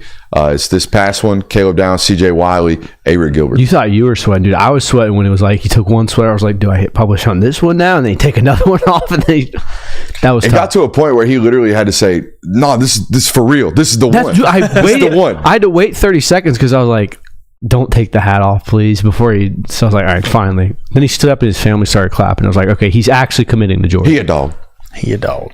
All right, let's talk about the actual football player. I think this is the most, for sure guy in state at the offensive line position since Amarius Mims. Now, a lot of people, every time I've said that this entire cycle, by the way, and every time I say that, the chat hits me with Daniel Calhoun. You guys watched it. I faded on Daniel Calhoun, and I was wrong. I was there when you started fading on him. Mm-hmm. It was at the Under Armour game, or the Under Armour camp, and you're like, wait a minute. It got way worse. He was playing at 335 at Centennial. By the time he got done with his official visits, he was almost 375 pounds, and it was not good, okay, in terms of the weight. And I went and watched him at Walton, and I just didn't love the effort put forth, and I watched Ashton Woods take his soul, and I'm like, it's just a bunch of things that made me fade on this is a guaranteed guaranteed first rounder. I did not fade on the prospect as a whole. I think we ranked him as a high like 4.449 or something like that. A borderline 5-star on Brooks's big board metrics. Okay, so I didn't just not buy stock. I just didn't go all in and make him a my guy or say he's a guaranteed wife scout or do anything like that because I didn't have that conviction. I got this conviction on Juan Gaston, okay? For what I thought Daniel Calhoun was, I think I know, Juan Gaston's going to be. I think Calhoun is a surefire pro. I think Calhoun's going to play on Sundays, guaranteed. I think Juan Gaston is a surefire first rounder and a surefire top 10 pick. If you can guarantee me one thing, I don't have to make an assumption on this. If you can 100% tell me this for a fact, I'm telling you he's a top 5 pick, maybe, or a top 10 pick, maybe a top 5 pick when everything is done. If you can guarantee me he's going to give great effort every single day, this kid's ceiling, there is none. He will go down as one of the best offensive linemen to ever walk the face of the planet if he just gives effort every single day. And I'll be honest, I've seen him several times, and we're going to watch some of the practice footage I have of him today. The effort is very much so touch and go.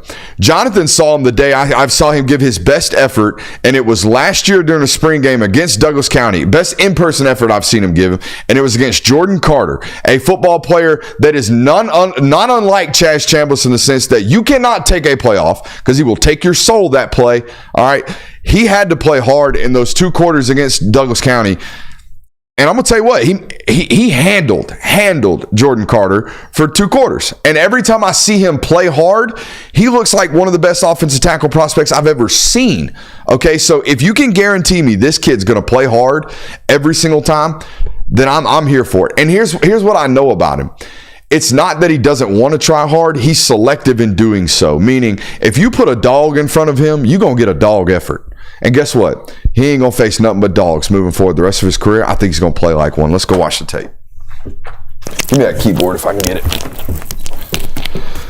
All right, so we're going to watch what I call fool's gold first. All right, now I have decided, particularly on offensive linemen, what we see on this highlight tape is exactly that. It is fool's gold. They're going to show you everything they want you to see. And that's not what offensive line play to me is about. Offensive line play is about being big, being physical, but really it's about playing through the echo of the whistle. That is what is going to make you and break you on the next level and even on beyond that onto the Sunday League. So let's watch the real refined product. Let's watch what he wants us to see. And then we're going to watch the practice footage. I'm going to show you what are some of my concerns, okay? But even in the practice footage, I'm going to show you, you're going to see what we're talking about in terms of God's gift to offensive line play. Somehow I jetted us all the way to the back. All right. The freaking crazy thing about this kid, okay, we see some finish right there. The absolute insane thing about Juan Gaston to me, okay, is that he is as heavy as he is. He's playing at about 365, 370 in these clips.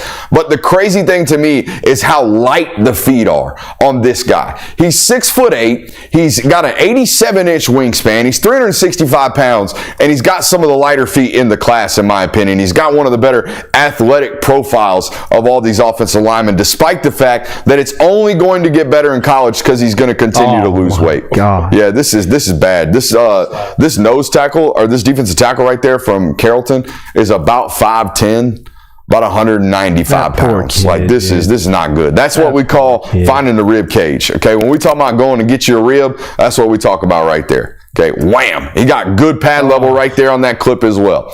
All right, there you see the feet that I'm talking about. They're never stuck in the ground. All right, and that's good to have as an offensive lineman. It tells me you got. What did he do? Wait, did he kill somebody? Dude, that kid's peeing blood. Ow! I was at that game. All right, here we go. We were doing Friday Night's Mike in that situation. Oh, we got some pulling clips. Oh, yeah, just get out the way, bro. I saw a clip of... That's a deer in the headlights right there. I saw a clip of him from this year's spring game. And this is when Georgia was like, whatever, we got to do it. He pulls on counter just like this. The defensive end tries to spill the offensive guard. He jumps over both bodies, lands, runs down the linebacker, chasing it over the top, and pancakes him. I hope that's in. It's not. It's a spring clip from, the spring game. He might have, I doubt he made a spring highlight tape. Did you see it, Jonathan, when you went to his profile? Did he have a spring tape? I did not see it. All right, here we see him on the second level. He's got real powerful hands, obviously. There's some shock in the hands. And at 6'8", he's a 500-pound squatter. Okay? Gotta have that.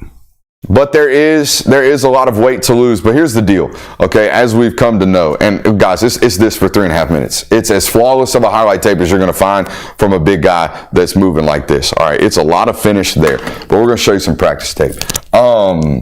I don't know where I was going, but I was going somewhere with an observation on this. All right, let's mute this because we're going to get absolutely flagged. All right, so my concerns are general effort. Okay, we just saw the game footage. Now we're going to watch you in practice. And I've always said, this is who you are.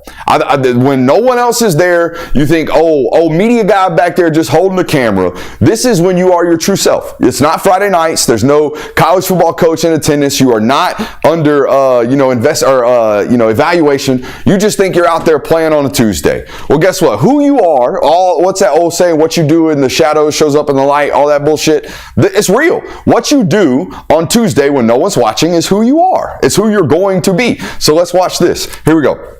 Now, even in this, look how fast the damn feet are. Even though he's standing straight up, even though he's basically, kind of haphazardly going to the second level, look at these rat-a-tat-tat feet all the time on this big fella. At 6'8", 335 pounds. Look, no engagement on the second level, certainly didn't finish the blocks. I'm watching the stuff that I know is Sunday stuff, and we got to fix the rest of the stuff right here, okay? Good ankle bend here on the pass protection. All right. He thought he was backside on that play for sure. All right, now we're going to see some communication here. I think he's got a reach to his left, if I remember this play correctly. Yes. All right, this is a minus. All right, we are trying to reach, and here comes the quarterback right here. What we're trying to do, guys, is we're trying to run sprint action, okay? We got center, both guards, back on the right, quarterback right here. We are trying to run sprint action to the left. Okay, which means we have got to capture this edge. If this end gets upfield, we have lost. All right, so this guy getting upfield onto Juan Gaston's shoulder right here is a no-no. And the only reason it happens, guys, is because we're a little bit lazy and lethargic off the ball. Okay, we do not gain ground. We go backwards, in fact. We're trying to gain ground, get to that upfield shoulder, not allow him to get to ours. That is a minus, and it's based off of initial effort off the line of scrimmage. Okay.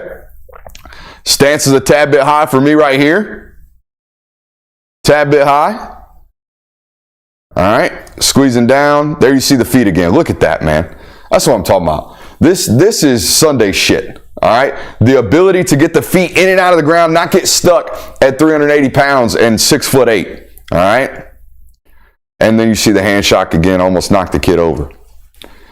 Some communication with the guard next to him. By the way, that guard's about 6 foot, 300 pounds. He looks like a middle schooler, doesn't he? He does. He looks like a middle schooler next to him. What do we got here?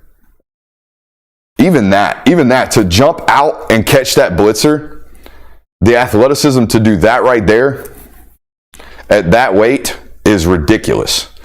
This is about 10 minutes before I ripped my calf in half. So that was nice. Oh, that was this day. Yeah, it was this day. I was over here in the end zone doing dead man starfish.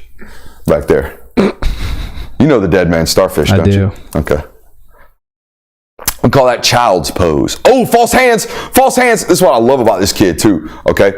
6'8", 375. God bless him with athleticism. But he's clean. He's really, really clean. What I'm saying is false hands. He's going to shoot his hands, make this defender try to go for the overhand swipe. He's going to pull him back immediately, reset him. Watch this right here. This is vet shit. Okay, right there. Boom. Flash that left hand. Give me those. All right, so I've got a good shock on you. And now I've reset you. Now you got no chance. All right, you're never going to run the hoop. I am so damn big, you're never getting to the cue. That's good shit right there. Got the Georgia gloves on in this video.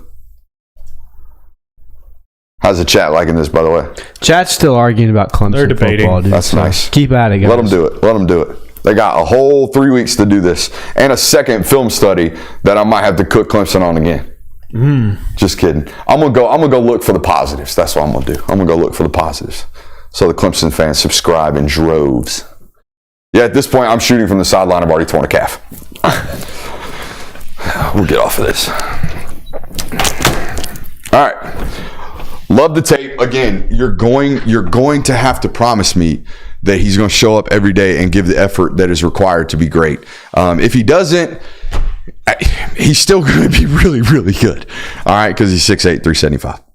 That was a must-have, I felt, for Georgia in this class. If they didn't sign him, that would have been the biggest miss. So as a guy like that, with that much talent, that much raw ability, is that a low floor?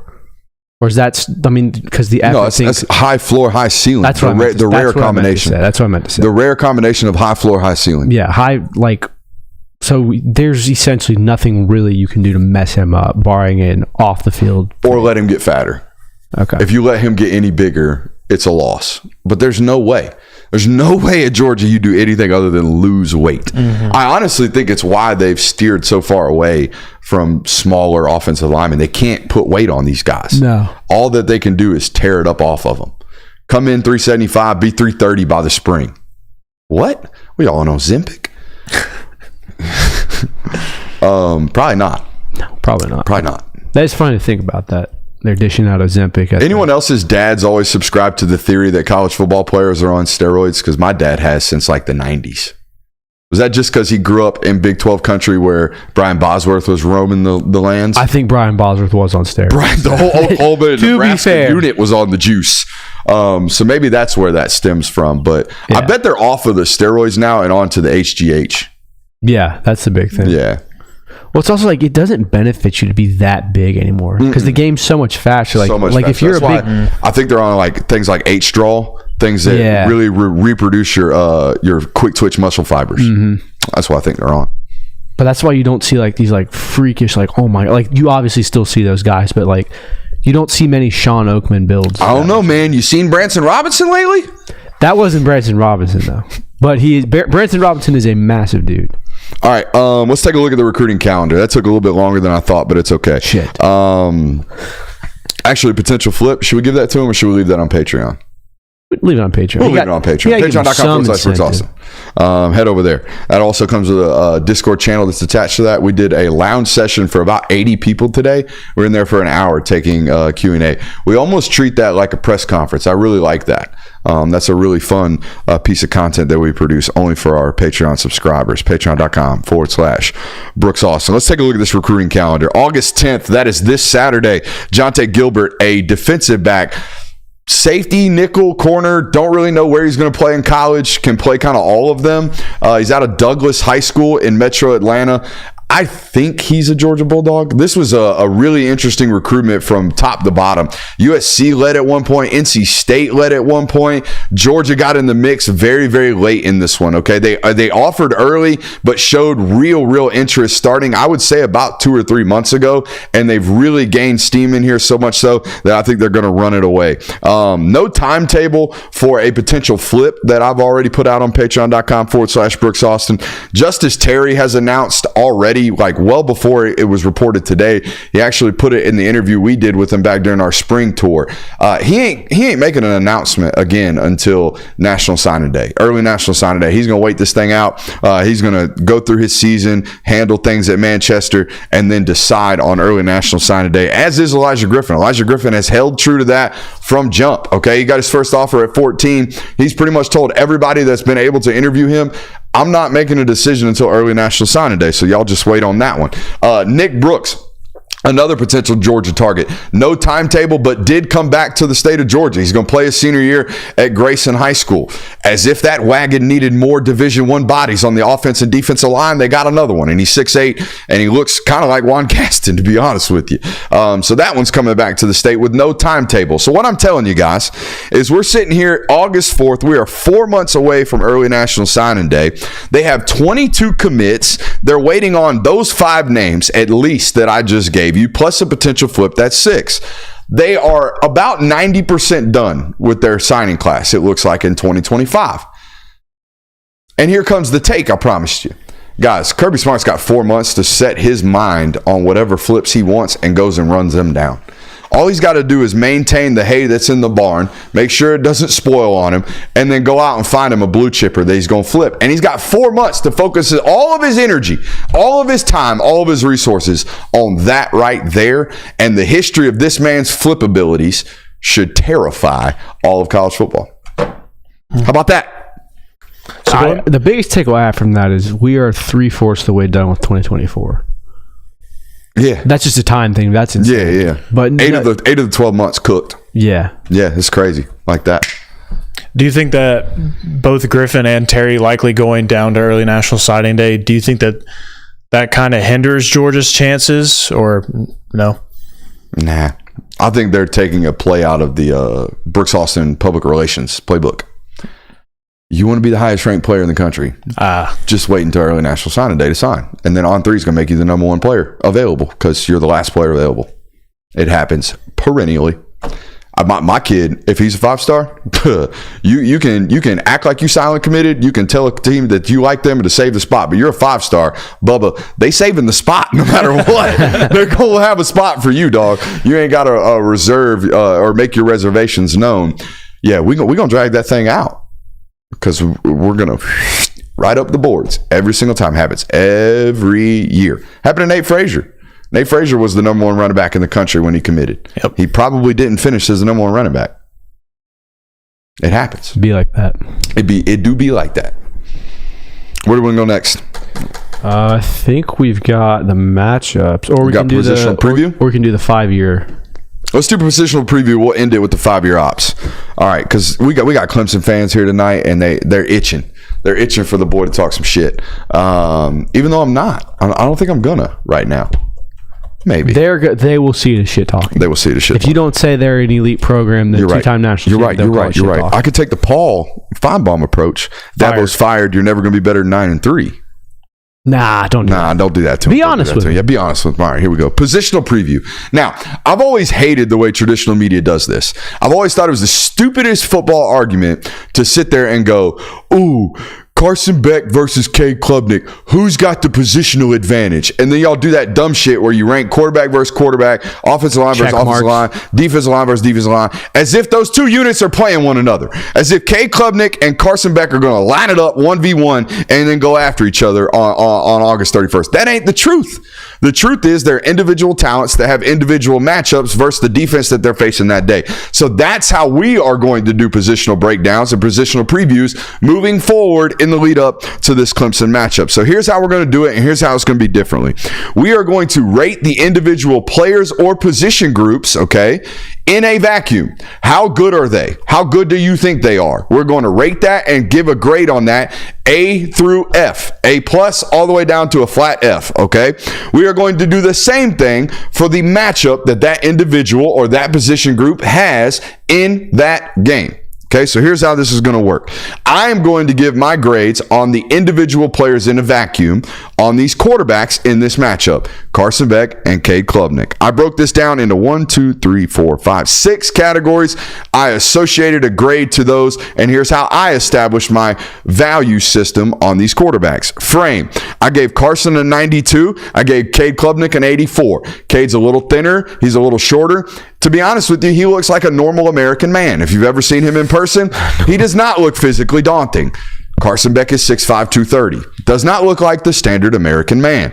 All right, arm strength. I gave Carson a 92. I gave Cade Klubnik an 85. I don't think Cade Klubnik's got the biggest chooch in the world. I don't think he's short in the area. I think he's about a B- or a flat B, as is an 85. I don't think Carson Beck's got the strongest arm in the world. I think he's about a 92.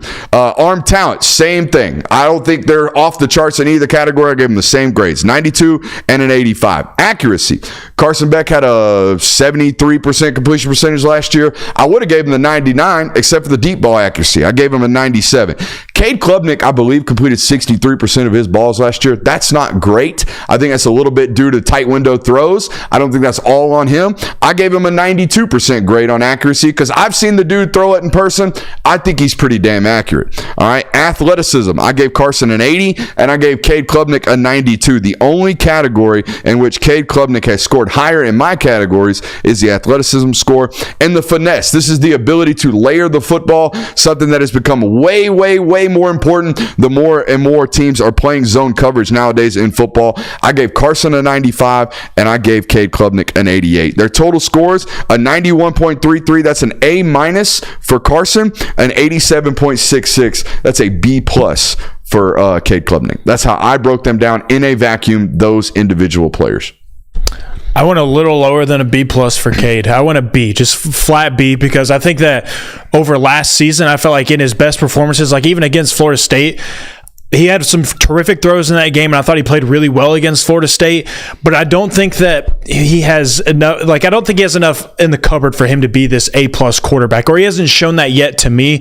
And I think also just like considering all the inconsistencies, the completion percentage not exactly being where it is, I think at best you can get a good B from Cade Klubnik, and that's fine. That is winnable football from a college quarterback if he's playing B football, in my opinion. So that's where I kind of settled in at him. You would also assume he eliminates some of the just horrific turnovers, Yes. particularly You would in the hope red so. zone. Yeah. You would hope so. I gave him a B minus for similar reasons you all did. I think he is one of those guys where if everything's going right, if everything's on schedule, if the windows are there, he can make all the throws you need him to. He can do whatever you need to. He can play, like you said, winning football. I don't think he can have the ability to take over a game and be that kind of game changer, game breaker that you would see in a Trevor Lawrence or a Deshaun Watson. Those are A plus guys. So he's a B minus for me. And Carson's grade from you guys? I would say right now an A, and if it'd be an A plus if the deep ball accuracy is there, if the athleticism were there. Yeah, if he had a threat with his legs, absolutely. So I think that's kind of where those two things are the lacking things to make him an A plus. But I think again, I mean an A, I think that's pretty fair for Carson Beck considering what he was last year, and just like how we just assumed that Cade Klubnik will eliminate some of those turnover issues, specifically in the red zone. I think we can also assume that Carson Beck is only going to tune up his game even more. So I think it's absolutely fair to say that he's an A. Yeah, I have him as an A too. I mean, he's one of the Heisman favorites for a reason. He's projected to be a number 1 overall pick for a reason. He's a great processor. Like, enough said there. You can go on and on about why you think he's good. He's not an A plus, I don't think, because there are some consistencies with the deep ball. There are a couple of decisions where you kind of scratch your head and go, "Ooh, you forced that throw." But other than that, he's the prototypical NFL quarterback that you would want for a team. All right, on to the matchup grade. Okay, this is how that individual player has the matchup against the opposing unit. Okay, this is the most important aspect of success in that individual matchup, right? So the matchup grade for me, I gave Carson a B minus in this football game. I like Georgia to win their one-on-ones at wide receiver. However, I do like Clemson's ability to get pressure and sustain pressure in this football game. They have a really, really good interior defensive line unit. They got a couple of speed rushers that have some talent, and they're going to add bodies into the box. They're not going to just rush 4. They're not going to rush 3 and drop 8. Their ideology as a defense is to apply pressure and make you respond to what they're doing. They're not going to sit back on their heels and allow you to kind of pick them apart. They're going to apply pressure. I think it's a difficult matchup from that standpoint because anytime you can add pressure and get home, it makes it a little bit more of a difficult assignment for the quarterback. I gave it a B minus for Carson. Let's start with Carson for you guys. Yeah, I gave it a B. I think for a lot of the same reasons. Clemson has a really, really good front seven that's going to get pressure on him at some point. Like, he's going to have to make an under distress throw. He's going to have to be able to identify where the pressures are coming, where the blitzes are coming. And like you said, Georgia does have one-on-one winnable abilities, but it's week 1. You're in a relatively new wide receiver group. You had a massive overhaul. There's no Brock Bowers. There's no Ladd McConkey. There's no Ra Thomas there. You're going to have some week 1 jitters, I think. So for that reason, I think it's a B matchup. If this game were played in the middle of the season and you just say, hey, Carson, just go out there and process and tear this defense apart, it's an A matchup for me. But where it is in the season, you're going to have a feeling out process. Like I said earlier, I think you could see these two teams kind of be a very close game in the first half just because feeling out processes and things such as that. So I have it as a B matchup right now. I like that. On to Klubnik's matchup. Well, he's got a... Oh, my bad. That's on me. That's on me. Cut me out of the conversation. Sorry, Jay. Hey, I got you. I went B plus because I think that for a team that's going to give you pressure, Carson has all the answers. That's what we continue to say about him. And if a quarterback has all the answers, he's going to know where to go with the football very quickly. He knows where his players are at all times. And someone who has quick decision-making abilities, I like that matchup versus a team that is going to try and pressure you and try and get multiple bodies in the box and try and make you feel uncomfortable. Now, his lack of athleticism and ability to escape out of the pocket, I think that does hinder this matchup just a little bit because it hinders your ability to create a little bit. But someone who has all the answers and someone that is a processor as good as Carson is, I like that matchup against a team that's going to try and pressure you. So we're all in the B range. We don't think it's an easy matchup. We think it presents its challenges. Oh, yeah, they got a good defense. Pressure. Correct. Particularly with the pressure. And I do like their young corners. I also like the young safeties.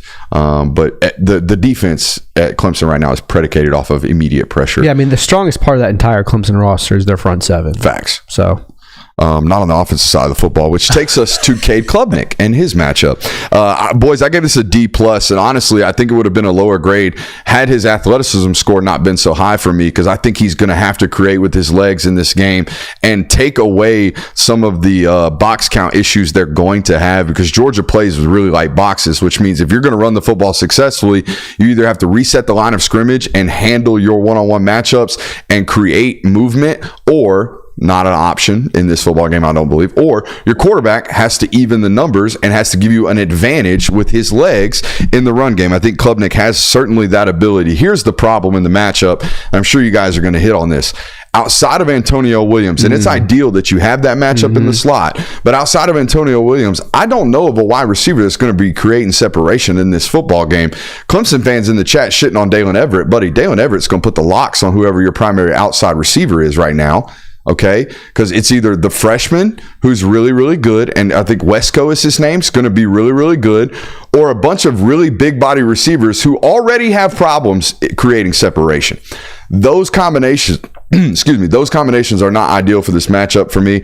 I think Georgia gets a lot of pressure, has him running for his life, and coverage is going to be immensely tight. I have very similar reasons. I have it as a C- for Antonio Williams. I think he will be the difference maker for that offense, particularly because Georgia lost a good bit in that back end. Yep. Like, yes, we all look, Georgia's defense is going to be talented until Kirby Smart leaves that program. But when you do have guys that are making their first starts, like, we don't know what General Aguero is. We know Dylan Everett's going to be good. We don't know what the opposite side corner is. We know what Dan Jackson will be.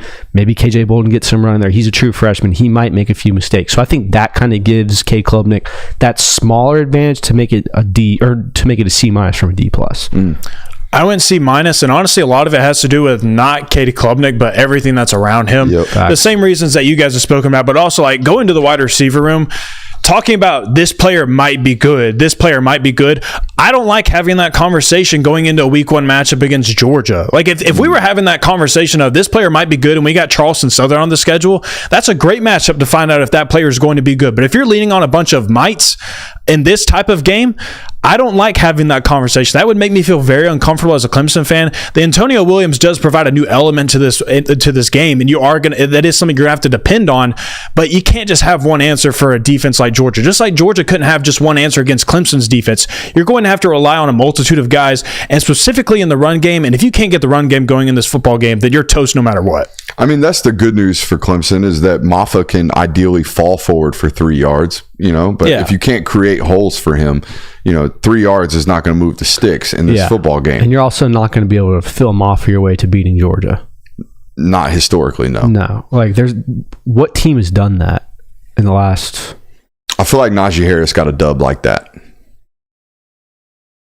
But even so, like, Najee Harris was getting dubs because you had Devontae Smith Correct. and Jalen Waddle, like, spreading that defense out. This is my idea about the Antonio Williams thing. If he becomes a problem, you roll safety help over the slot and it's over with. Now they have to beat you somewhere else. And exactly. If that happens for Clemson, they've now found an ability to remove a player from the box. Correct. Right now the run game opens up a little bit, but I think that's their immediate answer, and you're going to see them get to that really quickly. I would imagine Riley. I believe he's calling something up very quickly for Antonio Williams to try to get some momentum in this football game. Mm-hmm. So, all right, on to our next one. Last topic of the night. We got the 5-year ops. Okay, over the next 5 years, we're given 2 options, or we're going to go all of the SEC? I just did 2 options just because these 2 teams have been lighting it up on the trail lately. Absolute heaters lately, and that's Auburn and Tennessee. So here we go. Georgia fans, feel free to join in on this discussion in the chat. Okay, who are you most fearful of over the next 5 years? Hugh Freeze and Auburn, or Josh Heupel and Tennessee? I'll tell you my thoughts here. Hugh obviously has the recruiting juice, and Heupel's done a really, really good job, but I feel like more of a traditional year in, year out guaranteed, no matter the type of environment we have in college football player acquisition strategies. I feel like Hugh Freeze has got really, really good solid foundation on the trail. We've seen that year over year. Obviously, the stuff at Ole Miss doesn't really count, but it does, because he got those good football players there, but he did so by illegal means that cease to exist nowadays. So it's kind of a wash, if you will. Heupel is a good recruiter. I wouldn't say he's a great recruiter. However, Heupel's got the quarterbacks, man. Like, Heupel is hitting home run after home run on the recruiting trail. And granted, we don't know for a fact that these guys are proven commodities in college. What we do know is that his process of player identification is consistent, right? Nico and George McIntyre are relatively similar profiles. Also, once he identifies his player, his land rate right now is 100% at a very premier position. So I didn't really give you an answer. I'd be more worried about Auburn over the next several years than Tennessee. I would go with Auburn too. From the standpoint of the Josh Heupel offense is heavily predicated on can you run the football to open up the pass, and you don't really have success running the football against Kirby Smart defenses. That's what they pride themselves on. Hugh Freeze dialed up the perfect scheme to run the football against. Like, last year was one of the best coaching jobs we've seen in a losing effort against Georgia, aside from Ryan Day and the Peach Bowl. Yeah. So that's what scares me more. And on top of that, oh, by the way, Hugh Freeze has kind of planted his flag in the state of Alabama very quickly. It's only a matter of time before, and they're starting to do it now, where they really start contending with Georgia recruits, I think. So I think Auburn's going to be a bigger problem in 5 years. And oh, by the way, the Nick Saban cloud no longer holds over that program's head. Hell, he took a commit last cycle into Marcus Riddick. Exactly. The fact that we've kind of already seen Tennessee's offense at its peak under Josh Heupel, and the fact that Georgia handled them the way they did, now that's without saying the quarterbacks that they have on the horizon are going to be better than what Hendon Hooker was. As great as Hendon Hooker was, more talented. Yeah. Yes, you have a lot more talent to work with the guys that you have coming into these next couple of recruiting classes. But the fact that you've kind of seen the peak of that, and Tennessee hasn't really given Georgia any troubles, while Auburn was a middle tier SEC team, and Hugh Freeze found a way to give Georgia troubles on the road. That leaves me to lean more Auburn's way. But also, I feel like that Tennessee is turning another direction. Like, they're turning a new corner with their program right now. And something that I don't think people really foresaw with Josh Heupel. I think that once we got 3 years into this, people are like, oh, well, we know what Tennessee is at this point. They're going to have a great offense. They're going to spread you out. They're going to have a good quarterback, or they're going to have competent quarterback play.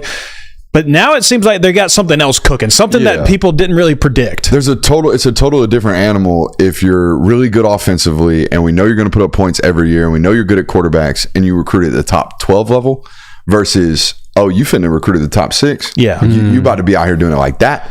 That is that's the difference between having Penn State's roster and having Ohio State's roster.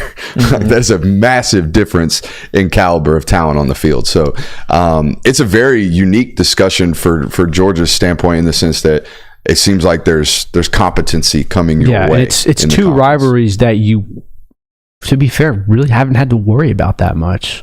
Oh, you hate them both. You've dominated those rivalries for the past 10 years for the most part, as much as you hate them both. Like, Auburn, last time Tennessee beat you was 2016. Last time Auburn beat you was 2017. I'm gonna throw some water on this. Tennessee's offense has already been figured out by Georgia. And Georgia didn't schematically do anything crazy. All Georgia did was say, all right, we're going to put 5 guys in the box. We're going to stop you all day. We don't care what you do.